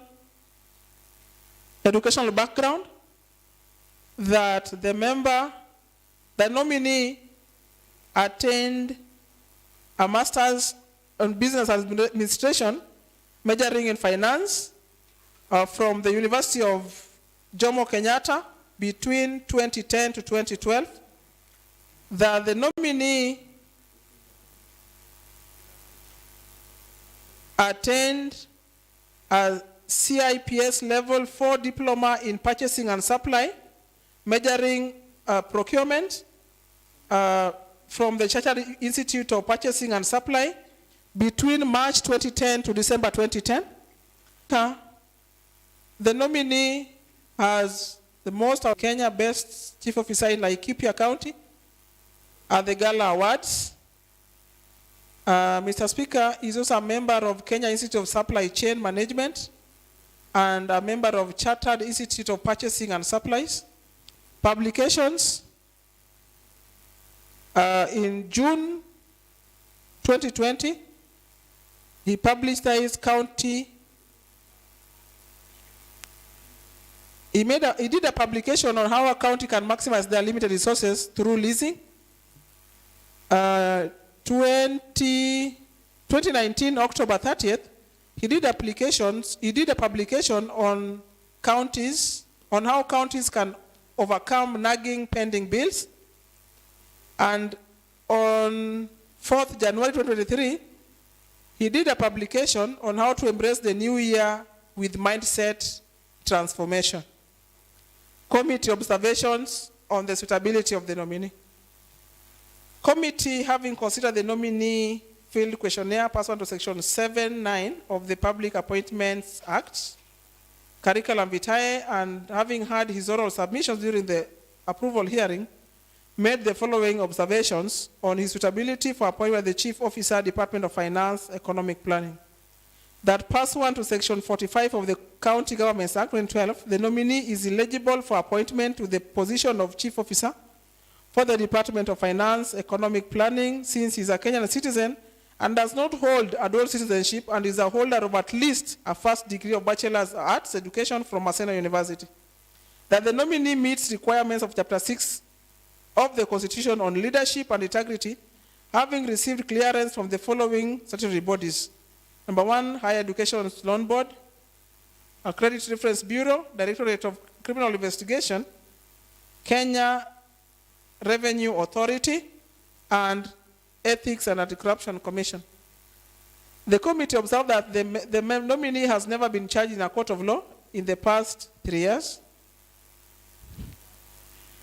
That the nominee has never been dismissed from office under Article 75, 76, 77, and 78 of the Constitution. That the nominee demonstrated knowledge of topical, administrative, and technical issues touching on the government and has the requisite ability, qualification, and experience required to serve as Chief Officer for the Department of Finance and Economic Planning. That the nominee was awarded a score of 66.18% by the committee panelists as indicated in the score sheet analysis report.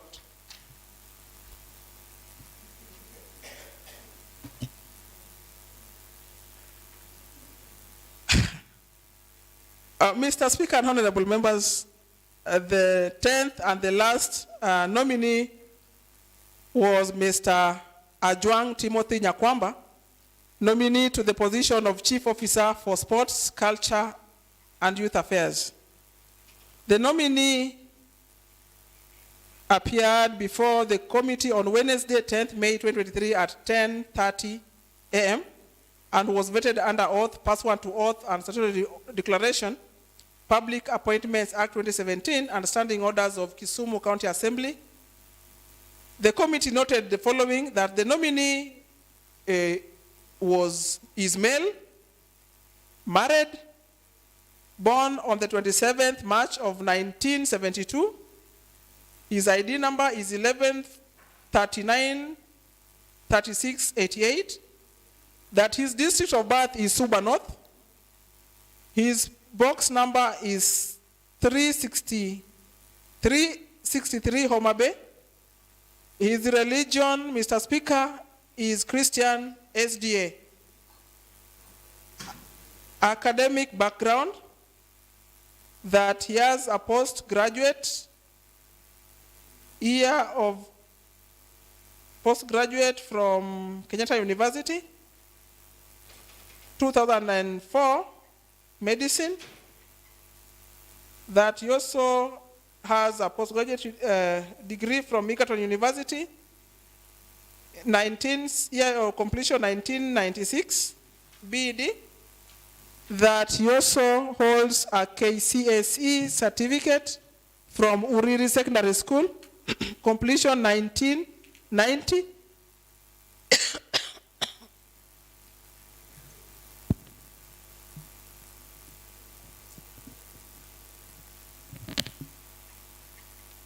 Mr. Speaker, the nominee also holds a Kenya Certificate of Primary Education from Waondo Primary School, year of completion 1985. Employment, Mr. Speaker, the nominee served as the Deputy Director of Youth Affairs at the Ministry of Sports, Art, and Regional Director for Development.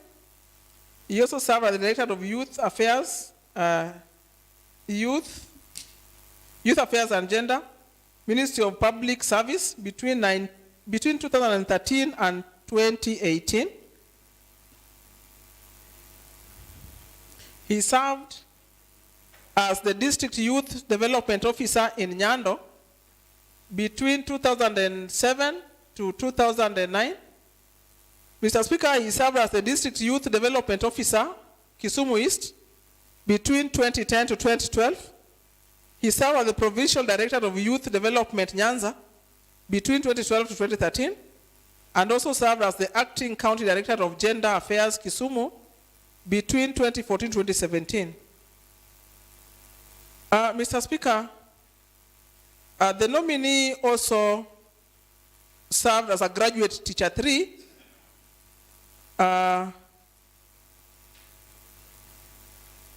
teaching English language committee observations.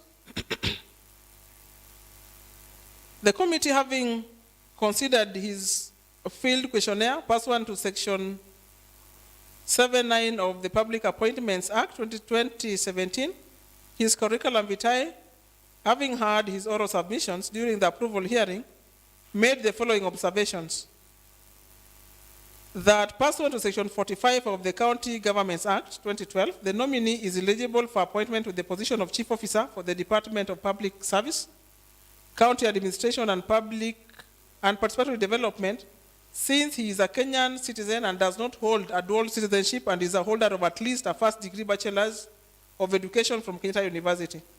that the nominee meets requirements of Chapter 6 of the Constitution on leadership and integrity, having received clearance from the statutory bodies as follows.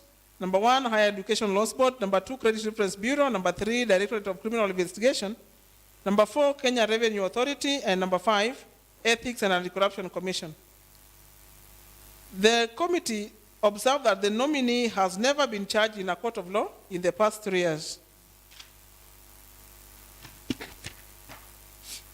That the nominee has never been dismissed from office under Articles 75, 76, 77, and 78, 2 of the Kenyan Constitution.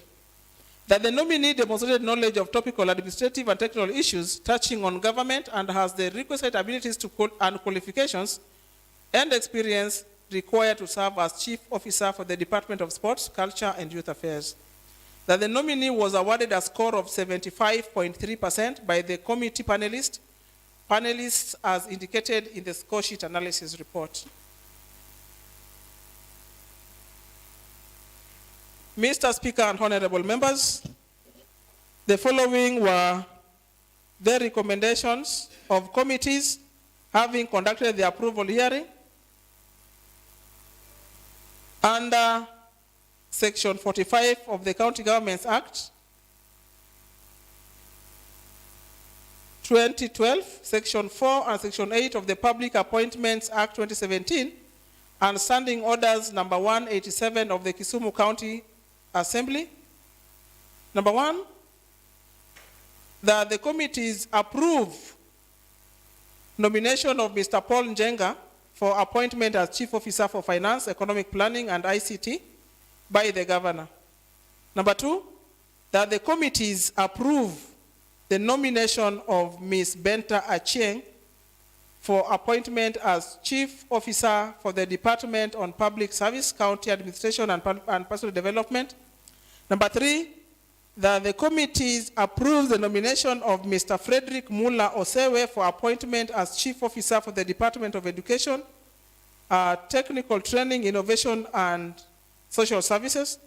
Number 4, that the committees approve the nomination of Mr. Francis Asuna Okoth for appointment as Chief Officer, Department of Water, Environment, Natural Resources, and Climate Change.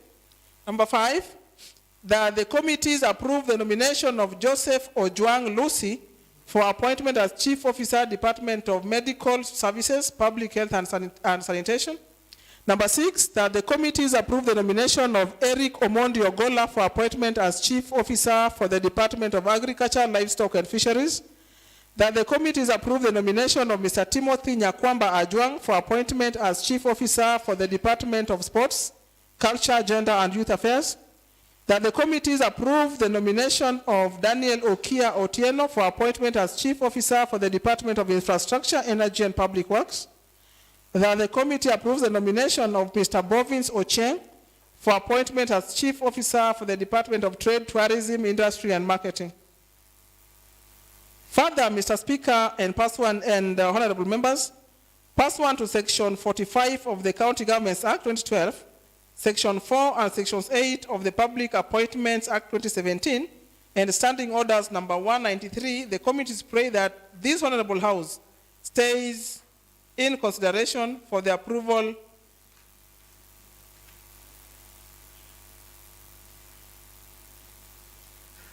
Nine, Mr. Speaker, the House, that the committees approve the nomination of Mr. Bovins Ocheng. Order, Madam Speaker. Point of order. Allow the mover to finish moving the motion. I remember. Thank you. Thank you, Mr. Speaker. Number 9, that the committees approve the nomination of Mr. Bovins Ocheng for appointment as Chief Officer for the Department of Trade, Tourism, Industry, and Marketing. And 10, Mr. Speaker, the committees approve the nomination of Victor Ndereba Kanyaura for the position of Lands, Physical Planning, and Housing and Urban Development.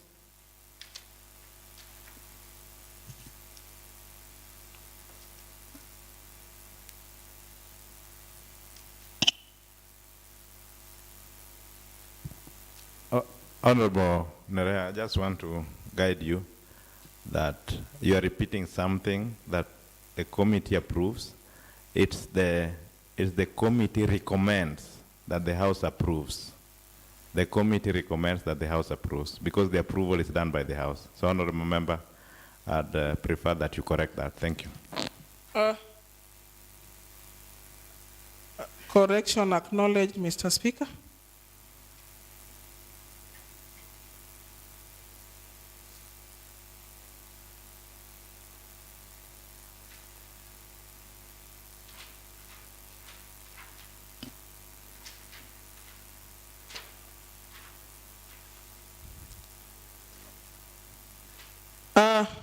In conclusion, Mr. Speaker, it is my humble request that this Honorable House approves the nomination of the 10 listed nominees for the positions as read, that the House approves the nomination of Mr. Paul Njenga for the position of Chief Officer Finance and ICT. Mr. Speaker, I pray that the House also approves the nomination of Benta Achieng for the position of Chief Officer, Department of Public Service, County Administration and Pastoral Development. That the House approves the nomination of Frederick Mula Osewe for position of Chief Officer for the Department of Education, Technical Training, Innovation and Social Services. That the House approves the nomination of Francis Asuna Okoth for appointment of Chief Officer, Department of Water, Environment, Natural Resources and Climate Change. That the House approves the nomination of Dr. Joseph Ojuang Lucy for the position of Chief Officer, Department of Medical Services, Public Health and Sanitation. Mr. Speaker, I also pray that the House approves the nomination of Mr. Eric Omondi Ogola for the position of Chief Officer, Department of Agriculture, Livestock and Fisheries. That the House approves the nomination of Timothy Nyakwamba Ajwa for the position for appointment as Chief Officer, Department of Sports, Culture, Gender and Youth Services. That the House approves the nomination of Daniel Okia Otieno for appointment as Chief Officer for the Department of Infrastructure, Energy and Public Works. That the House approves the nomination of Bovin Sochieng for the appointment as Chief Officer for the Department of Trade, Industry and Marketing. That the House also approves, Mr. Speaker, the nomination of Victor Ndereba Kanyaura for the position of Chief Officer, Lands, Planning, Housing, and Urban Development. And, Mr. Speaker, I want to call upon the Majority Leader to second. Honorable Majority Leader. Thank you, Mr. Speaker. Mr. Speaker, I rise to second the motion that has been moved by the Deputy Speaker on the vetting and approval of nominees for appointment to the position of Chief Officers. Thank you, Mr. Speaker.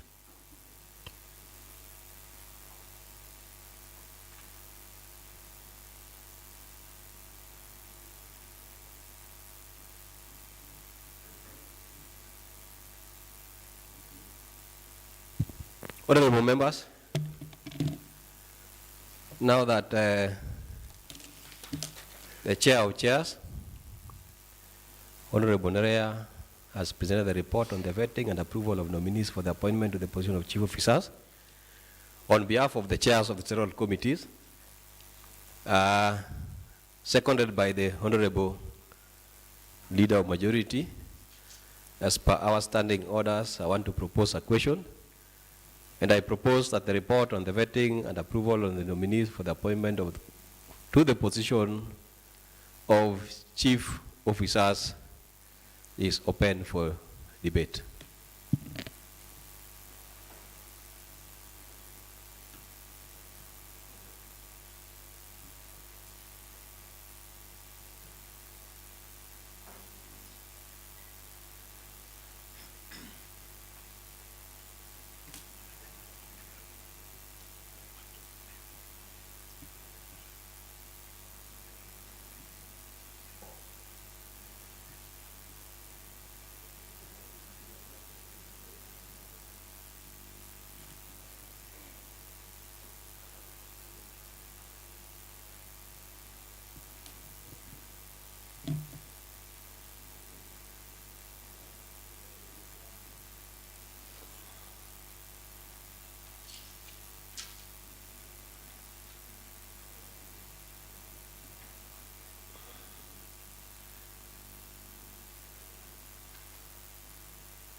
Yes, Honorable James Were, MCA Anyalenda B. Thank you, Mr. Speaker. Mr. Speaker, nominees are about the job that they are going to do as chief officers of different departments. Mr. Speaker, considering all the experience, they have enough experience to carry the task that is ahead of them. Mr. Speaker, the county has been lagging behind because of the lack of filling those positions of chief officers.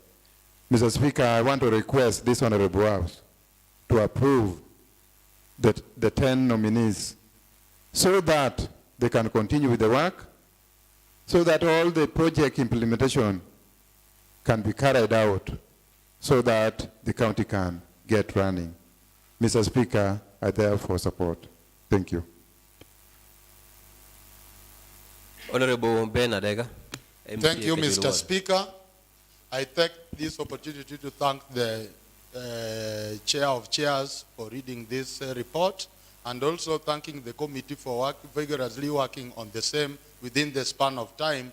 And also, as our committees in this House are lagging behind with some of the reports, which this chief officer should report to the work and give us way to finish our job behind. Thank you, Mr. Speaker. I stand to support the same. Thank you.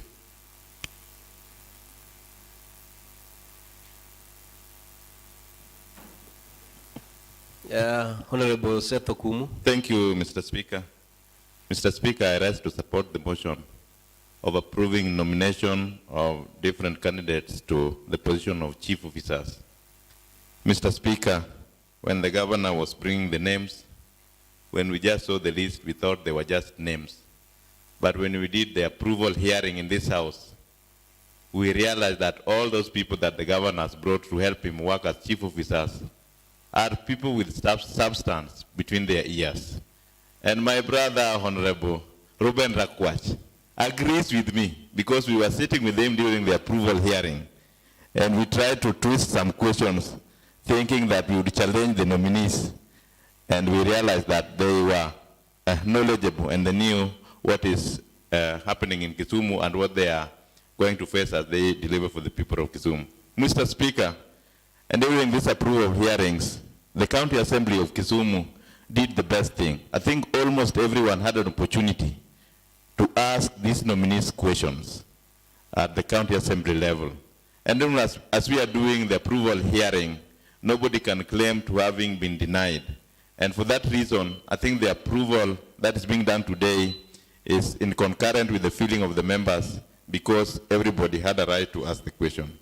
Mr. Speaker, lastly, if you look at the list that we've been given, we have struggled as Kisumu to show the face of Kenya in our county.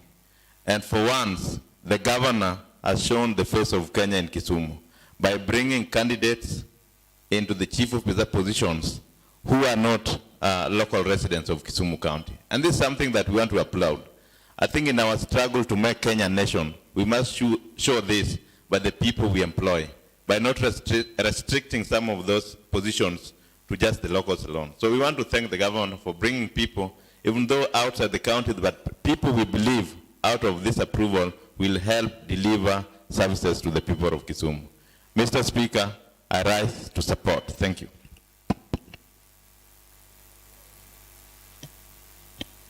Yes, Honorable Ruben Rakwach, Chair, Committee of Roads and MCA, Kolwa East. Thank you, Mr. Speaker. Yes, Super Chair. Just a small correction. Yeah, thank you, Mr. Speaker. By so saying that, I think I'm the only chair who chaired the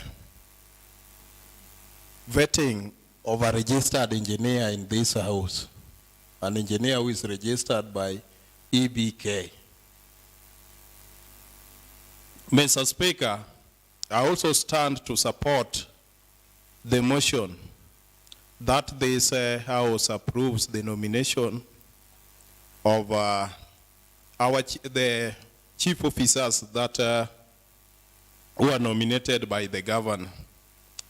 Mr. Speaker, having vetted the nominees and realized that they possess all that was required according to the Public Service Commission Act 2017, Section 80, and also the County Government Act 2012, Section 45.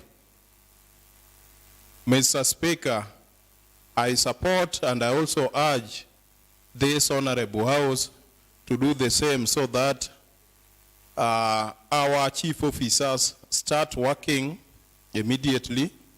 They get a communication from the governor so that all the pending issues that we have in the various departments can be addressed. At the same time, I also have to take this opportunity to thank the Right Honorable Raila Amolo Odinga, my party leader, and also a man I recognize as my president in the Republic of Kenya. This is a man who has fought for this country. This is a man who brought the devolution, which has now mandated us to do the vetting that we have just concluded. Without Raila Amolo Odinga, I think we wouldn't have had this report which has been read by our Deputy Speaker, Honorable Speaker. We have to thank him and we have to continue praying for him. Otherwise, I support this motion that the House approves the nomination of the various candidates for the various for the position of chief officers in the various departments. Thank you, Mr. Speaker, sir. Honorable James Omolo, MCA West Nyakach Ward, and the Vice Chair Planning Committee, I believe. Thank you, Mr. Speaker. Mr. Speaker, I stand to support this report. Mr. Speaker, I happen to be sitting in some of the vettings, and what I witnessed was really encouraging. Mr. Speaker, chief officers are the technical people in every department. You go to agriculture, we must have somebody who understands that docket. You go to roads, planning, we have to have the cadre whom we vetted in this house. Mr. Speaker, this gentleman and lady, they possess qualities to be chief officers in various departments. Mr. Speaker, I also want to say that some of the nominees I'd worked with, Honorable Lucy, who is now the nominee for health, had worked in this county as chief officer. And I want to attest that whatever he achieved then, really the track record speaks volumes. And if we can have him again in the same docket of health, I think we'll really move this county ahead. Mr. Speaker, some of the nominees are really in possession of qualities that good managers should have. Someone like Nyakwamba has been in this county for a long time. Though he comes from Homa Bay, but he has worked as a youth officer in this county. He knows quite a number of places where he has worked in that docket. And when he comes now as a chief officer of youth, sports, and gender, I think that one really adds the very good value that we need in that docket. And if we approve the name, he will really perform. Mr. Speaker, I want to thank the governor for really going even beyond Nyanza to nominate some of the nominees who are coming from, let's say, out of Nyanza province, the previous Nyanza province.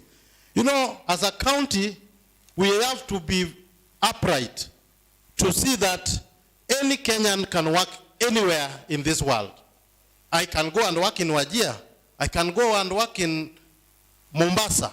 So I think we have demonstrated by passing this, we shall have demonstrated that this county really has no boundary in terms of employment. Because if we do such, then we also give an opportunity for our men and women who can be employed somewhere else in this republic. We have our own in Nairobi County as a chief officer who was here in the county assembly. So we really need to be above any other thing. What matters to us as an assembly is the production. Is the person really qualified for the job description as per the Constitution? And I think it is my pleasure that most of them really pass beyond pass mark. When you look at the scorecards, Mr. Speaker, none of them scored below 50%. Everybody is beyond 50% in terms of scoring, because everyone was scoring his own or her own marks, and the average marks for each nominee in this list is above average. That is really good for us as a county, and I think we can move very fast and approve the list, and then they will start to work in this county.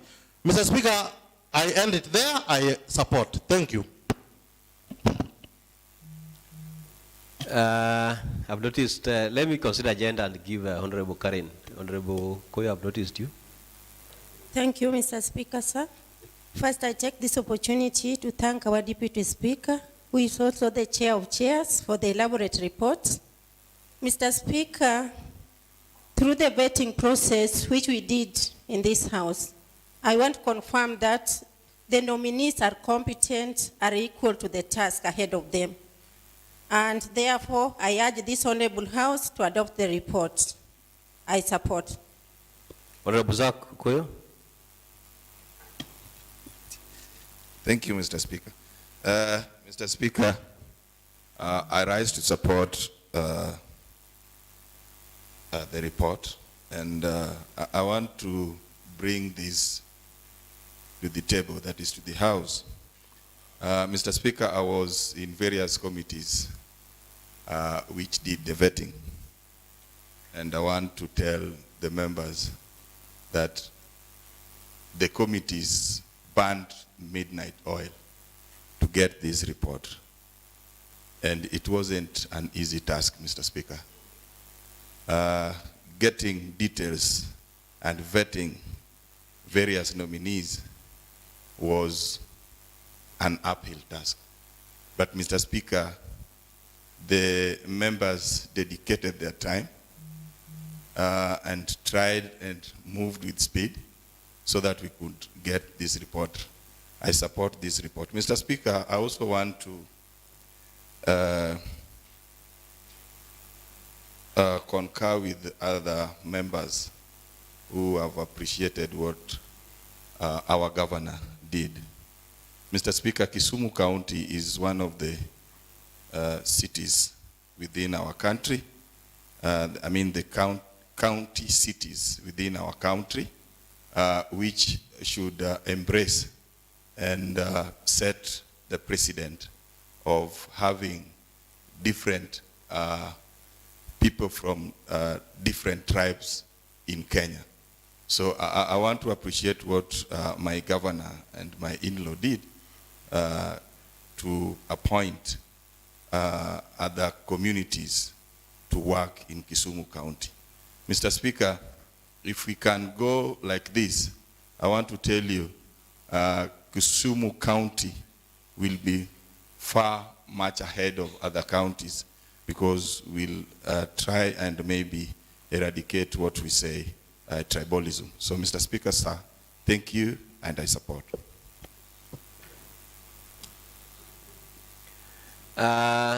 Honorable Whip. Thank you, Mr. Speaker. Mr. Speaker, I rise to support this report read by the Chair of Chairs, that's the Deputy Speaker. First of all, Mr. Speaker, of the whip of this House, I want to acknowledge the work done by the various committee chairmen and their members while interrogating and presiding over the proceedings of their various committees. And at the same time, acknowledge the work done by the support staff who took their time to take into the interviews and interrogations while the chairmen were presiding over the proceedings. Mr. Speaker, I was in the second assembly when the governor started his first term. And Mr. Speaker, in that case, we had 2 chief officers in every department. But this time around, going by experience, the governor saw it wise to have 1 chief officer who will be the accounting officer in that department, where the CEC is in charge of policy. Mr. Speaker, I don't want to say that these guys, these ladies and gentlemen who are about to be approved by the House are equally up to the task. They are up to the task going by the interviews and their testimonials as far as their CVs is concerned. Some of them have worked in Kisumu County, I think 3 or 2, but others are coming from the national government or other county governments. And Mr. Speaker, we may praise this report. And you are aware that the governor, according to the Constitution, is serving his last term. Some of you guys here will be going for elections in various positions after 5 years. You will be measured based on performance. How the county government of Kisumu performed in the case of Professor Peter Nyang'. We are tasked with oversighting and doing legislation in respective to the county government of Kisumu. I want to tell the chief officers prior that this time it is not going to be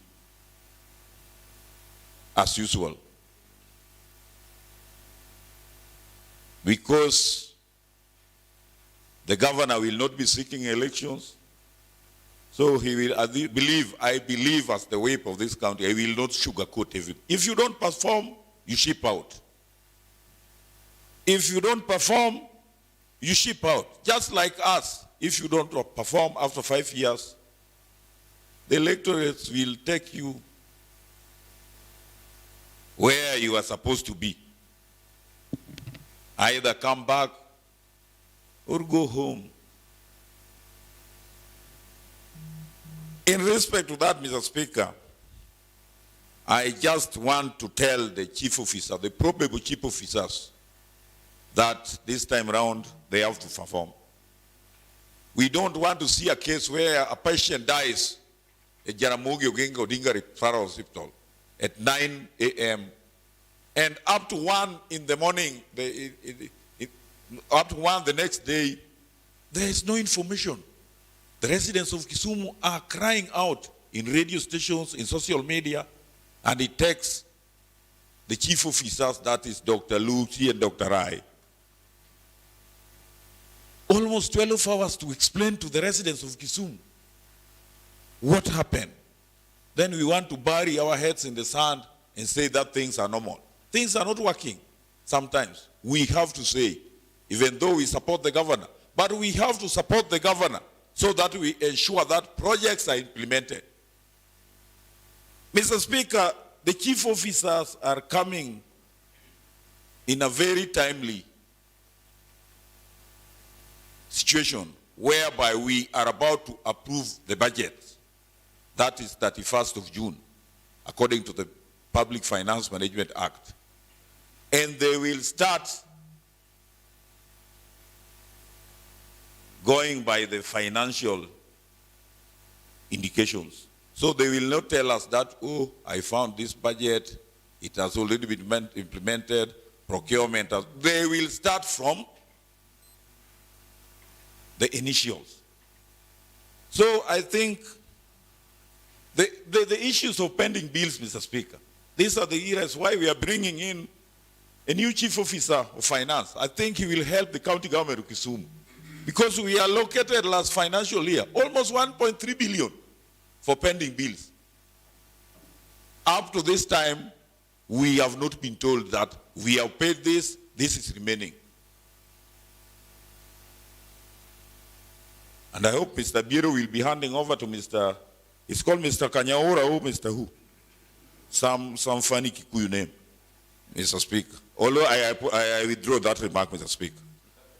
Mr. Speaker, we need to help the governor of Kisumu County, Professor Peter Nyang'u.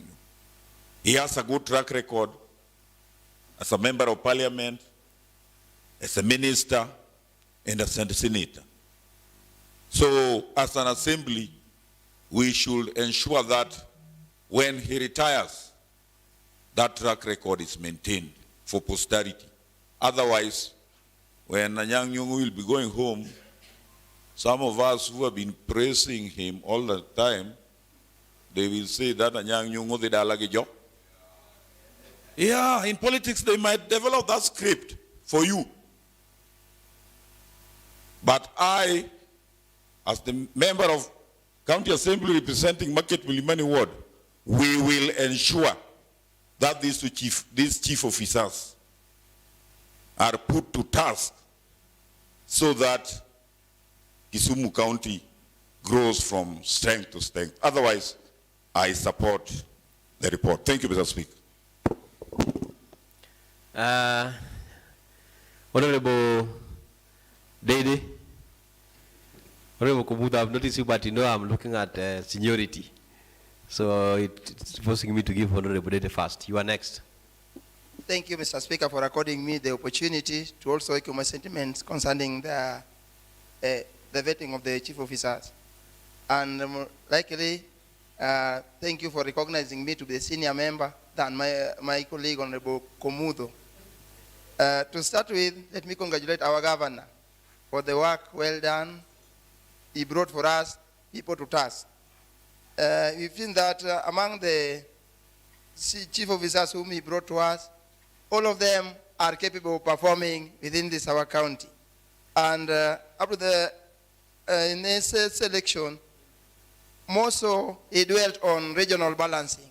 We find that in all the 7 sub-counties within Kisumu County, we got a candidate whom was going to represent the interests of people.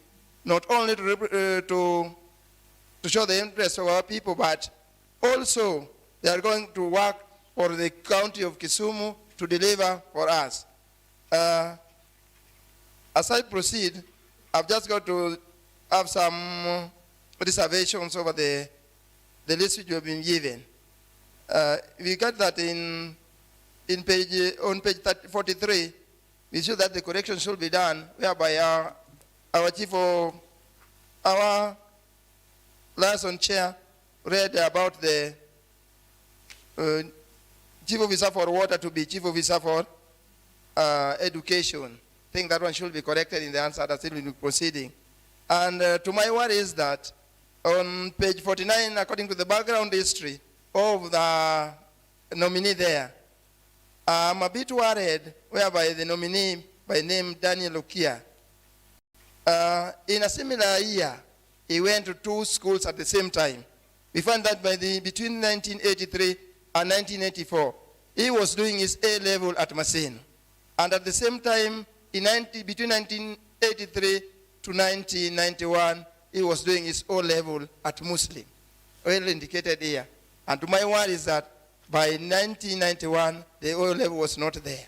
We were already at the high school level. So that one should be taken into consideration.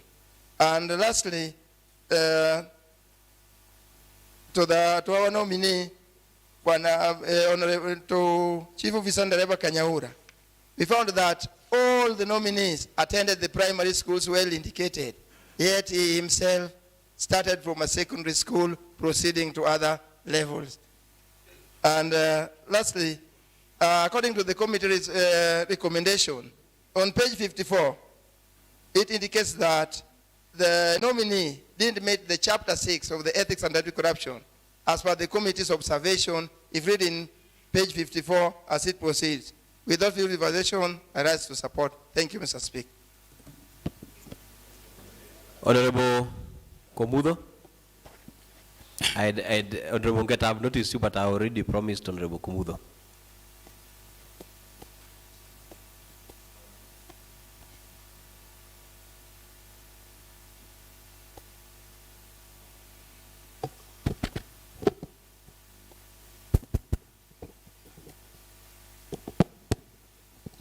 Thank you so much, Honorable Speaker. Again, I stand here to support the report by our DS. Indeed, the report captured the very, very content of things that we went through. I was privileged to be sitting in a number of the committees that are doing the vetting process for these guys when they came here.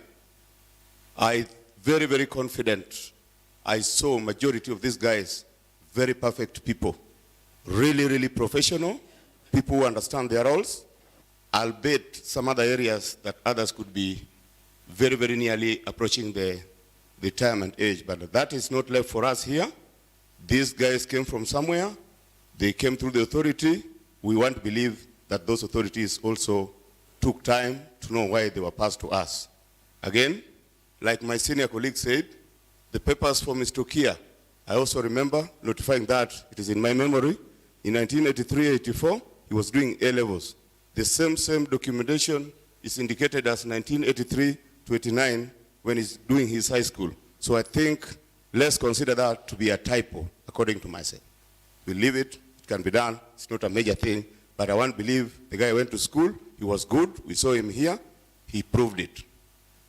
Finally, these guys come here, they humble themselves. When they were here, they were very humble. Unfortunately, when they assume the offices, they again, it goes the opposite, they become our bosses.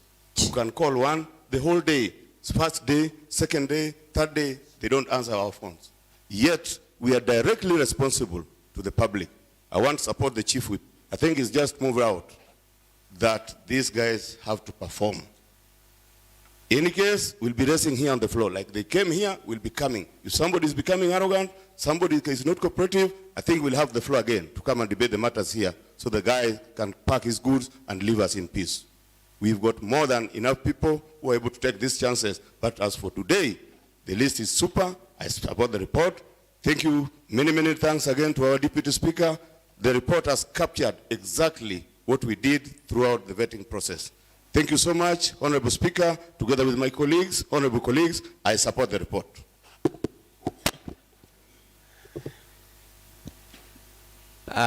Honorable, you allow me to consider agenda and give Honorable Pamela, but I've noticed Honorable Mildred, Honorable Kelvins, and Honorable Ngeta.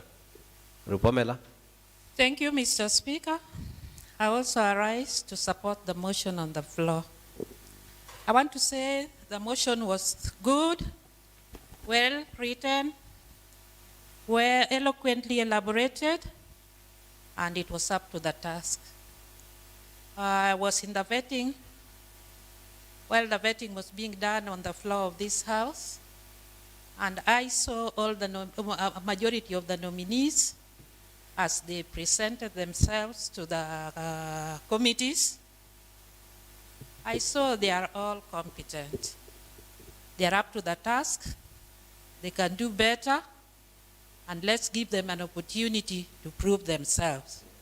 I stand to support. Thank you.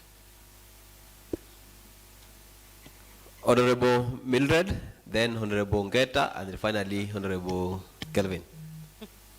Thank you, Mr. Speaker. Sorry, Honorable Ngeta, I requested that I consider gender because I realized that one gender had talked more than the other gender. Thank you, Mr. Speaker, for giving me the opportunity. Sometimes when we don't talk, you know, the men would think that we are flower girls. We are not flower girls. We are here as elected and nominated leaders. I rise to support the report. I was in the vetting process. I witnessed. I looked at the nominees. Yes, it's true they have the qualification, Mr. Speaker. There are people that are very good in talking, but we are not angels, Mr. Speaker.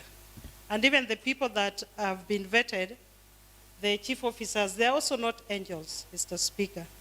You realize that many of us seated here are looking forward to projects in our wards. There are many projects that were not completed in the last financial years. There are many projects, even when you look at the CIDP, that were proposed in 2013 up to 2017 and were not done. So this House is looking forward to chief officers that are up to the tasks. Yes, we are going to approve it today, but I just want to let the chief officers know that our role is to oversight.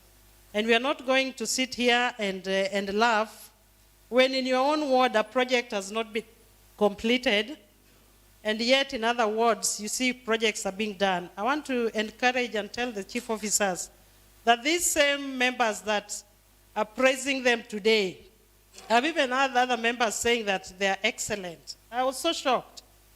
But the same members that today saying they are excellent is the same people that will recall them. So I want to let you members know that please do not forget your oversight role, that we need projects to be done and completed in our wards, and please let us not shy away from calling the chief officers and also telling them that they are here to do the job. Thank you, Mr. Speaker. I support. Honorable Deputy Leader of Majority, I had promised to give Honorable Ngeta. I know you are senior, but I'm your senior. Let's go in the manner in which I had proposed it. Honorable Ngeta, the Leader of Majority is now senior than you, but I had promised to give you.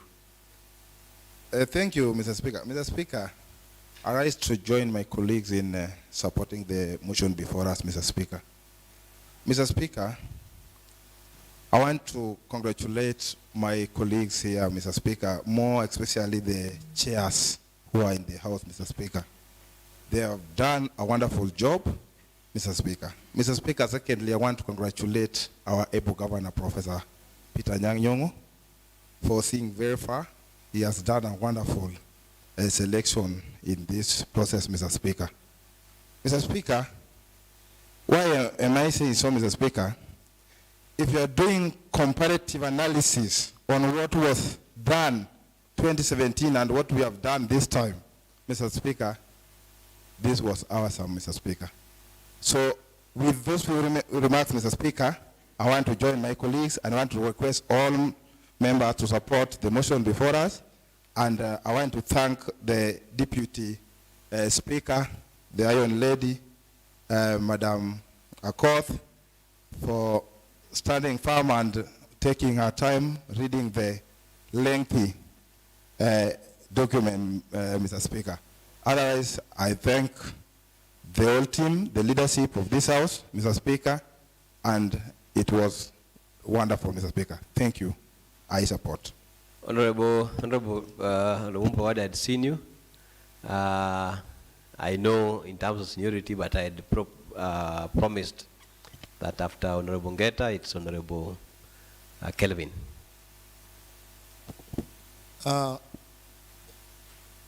Thank you, Mr. Speaker, for also giving me this opportunity to share my opinion on the said report moved by Deputy Speaker, Honorable Nerea. Mr. Speaker, actually, the committees were given the privilege, I don't know if I can refer to it as privilege or their right, to do the vetting process.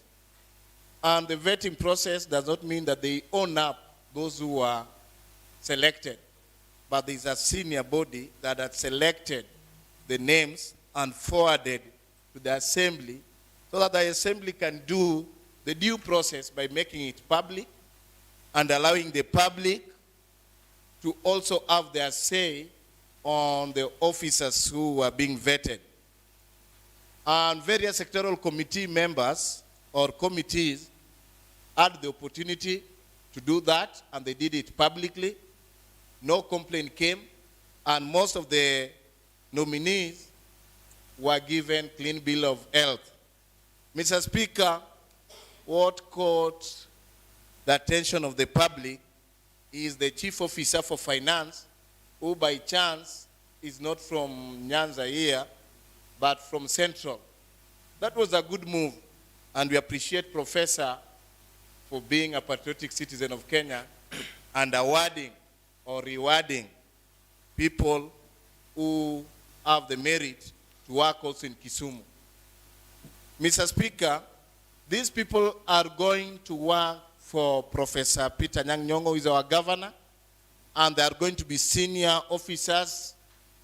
Their bosses will be the CC members, and we, the assembly members, we are going to play the oversight role as alluded by one of the member, Honorable Mildred. So what begs the question here is, if these people indeed were chosen by the executive and the senior most, the governor, then as assembly, if there is nothing touching on their integrity, we are given the mandate to give the governor the clean bill of health, which actually the committees have done, and we believe that the team are ready to work so that they achieve the dream of the governor and the Tichitire slogan. And as assembly member, I don't want to know if the person is going to work, I don't know the English or the qualification. I believe that whoever was choosing that person knew the potential from the background. And I, as a member, is to give the person opportunity so that when duty will start, when work will start, we expect him to deliver to his boss the pledges and the promises that were made during campaign. So I support the report, and I believe that the said officers can even swear in as early as tomorrow, next week, so that they can start. Because when somebody is acting in that capacity as a chief officer, it tends to fear making decisions. But once you give an office the rightful honor, then there are some decisions we expect to be different. I believe that the officers whom you vetted will take Kisumu to another height. I support the report. Thank you, Mr. Speaker. The Honorable Deputy Leader of Majority. Thank you, Mr. Speaker. Mr. Speaker, much as I arise to support the motion, allow me first of all to thank the sectoral committee that burned the midnight light to present this document. Also, I extend my gratitude to our able Deputy Speaker, along with yourself, that gave us guidelines and wisdom to enable us to handle this magnificent task. Mr. Speaker, it was not easy. At some point, we were to be guided by wisdom. For example, we may find a case where someone had no certificate for O-level, but it is common sense that someone cannot go to university and achieve a degree without O-level. So we had to apply that wisdom. Again, Mr. Speaker, I also thank our governor. He has shown also some wisdom, and by extension, Mr. Speaker, he has opened up for some of us who have children that have no boundaries, so that now they know that you can work anywhere. Of course, he has just extended that that hand, but it has been happening in other counties that I know. I know of some Luos working in Makueni, Mombasa. So in essence, he has just reciprocated, which we must actually thank him for that. It is now going to make it easy for some people who fear to work in Nyanza. They'll know that in Nyanza, if you are qualified, or in Kisumu County, if you are qualified, you can be offered an opportunity to work. Finally, Mr. Speaker, now that we have, or now that we are approving this chief officers, we must tell them, just like other members have said, that it's not going to be a walk in the park. For us to deliver on our mandate, I believe the governor will work very closely, or rather the executive, that where there is a problem, where there are proofs that some of them are not delivering, when we call them for grilling or discipline, they should support us. Mr. Speaker, I know that the governor or the executive wants to leave a legacy, and it's only through us and working together but not going to bed with the executive and do our oversight role that we'll be able to help this county deliver. Finally, Mr. Speaker, we face some challenges which I think we must send a message to the county service board. There are some very simple things, nitty things that they ought to have done but did not do. That is where our wisdom helps us. Such things like ID, other documents, they should scrutinize those documents thoroughly so that when they come here, we will also be seen to be doing our rightful job. We are lenient to them. I cannot blame the executive, because once they forward these documents to the executive, I don't think our governor, will go through all those documents, but on trust and believe that whatever those people have done is true, and the best of his knowledge, they are the original documents. So I take personally concern with the Public Service Commission, and going forward, we need to see how to advise on how to do vetting in future. Thank you very much, Mr. Speaker. What is it, Honorable Benadega? Mr. Speaker, going by the mood of the Honorable House. Benadega, I want to rule you out of order. My record shows that you had spoken. Honorable Sami Onyango, Railways One. Thank you, Mr. Speaker. May I call the mover to reply? Honorable Liaison Chair.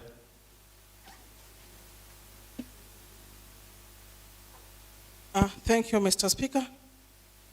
Mr. Speaker, I want to thank the Honorable House for constructively debating on this report, Mr. Speaker. Mr. Speaker, I want to, however, draw the attention of this House to a story told in the Bible, in the book of Matthew 27, from chapter 27, from verses 22. Mr. Speaker, a story is told of a person called Jesus Christ, brought before a king, Pontius Pilate. And Mr. Speaker, when the people insist that this person, Jesus Christ, be crucified, and Pontius Pilate asks that, what do I do? And I quote, Mr. Speaker, what do I do with this Jesus, which is called Christ? And they all say unto him, let him be crucified.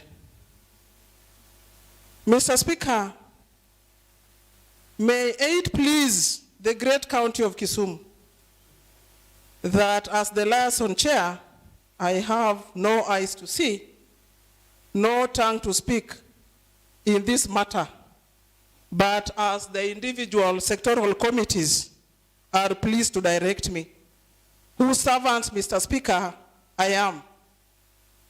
And I ask pardon, Mr. Speaker, that I could not give any contrary report as to what any divergent opinion by any member of the public would have pleased to demand of me. Since, Mr. Speaker, at the time of doing this report, no petition challenging the appointment of the nominees had been presented to the Assembly and neither to my committee. Mr. Speaker, and with Pontius Pilate, I want to say that I wash my hands of the list of the nominees. And I want to say, Mr. Speaker, that as the chair, I will not have any responsibility as to the performance or any queries that may arise thereon, but I want to say, Mr. Speaker, that this decision will lie squarely jointly on us as the residents of Kisumu County and as members of this great house. And Mr. Speaker, I reply.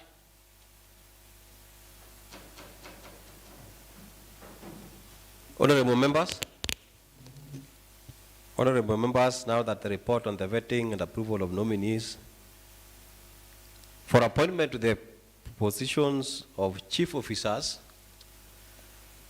have been presented by the liaison chair on behalf of the chairs of all the sectoral committees, seconded, debated, as per our standing order, I want to put a question.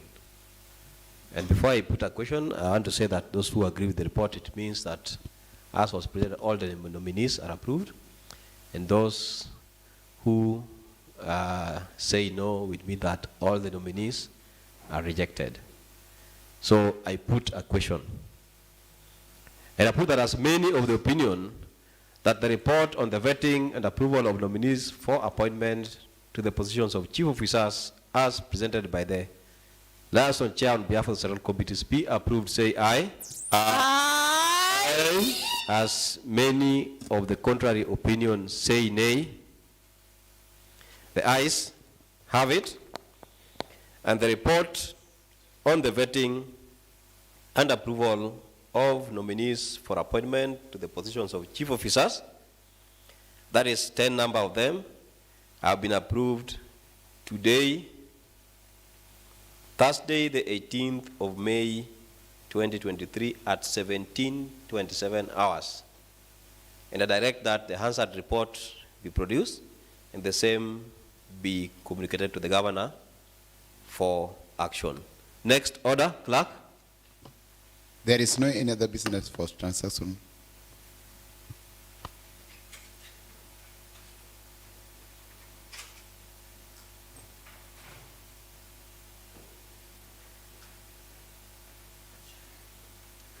Honorable members, there being no any other business for transaction, the House stands adjourned until Tuesday, the 23rd of May 2023 at 2:30 p.m.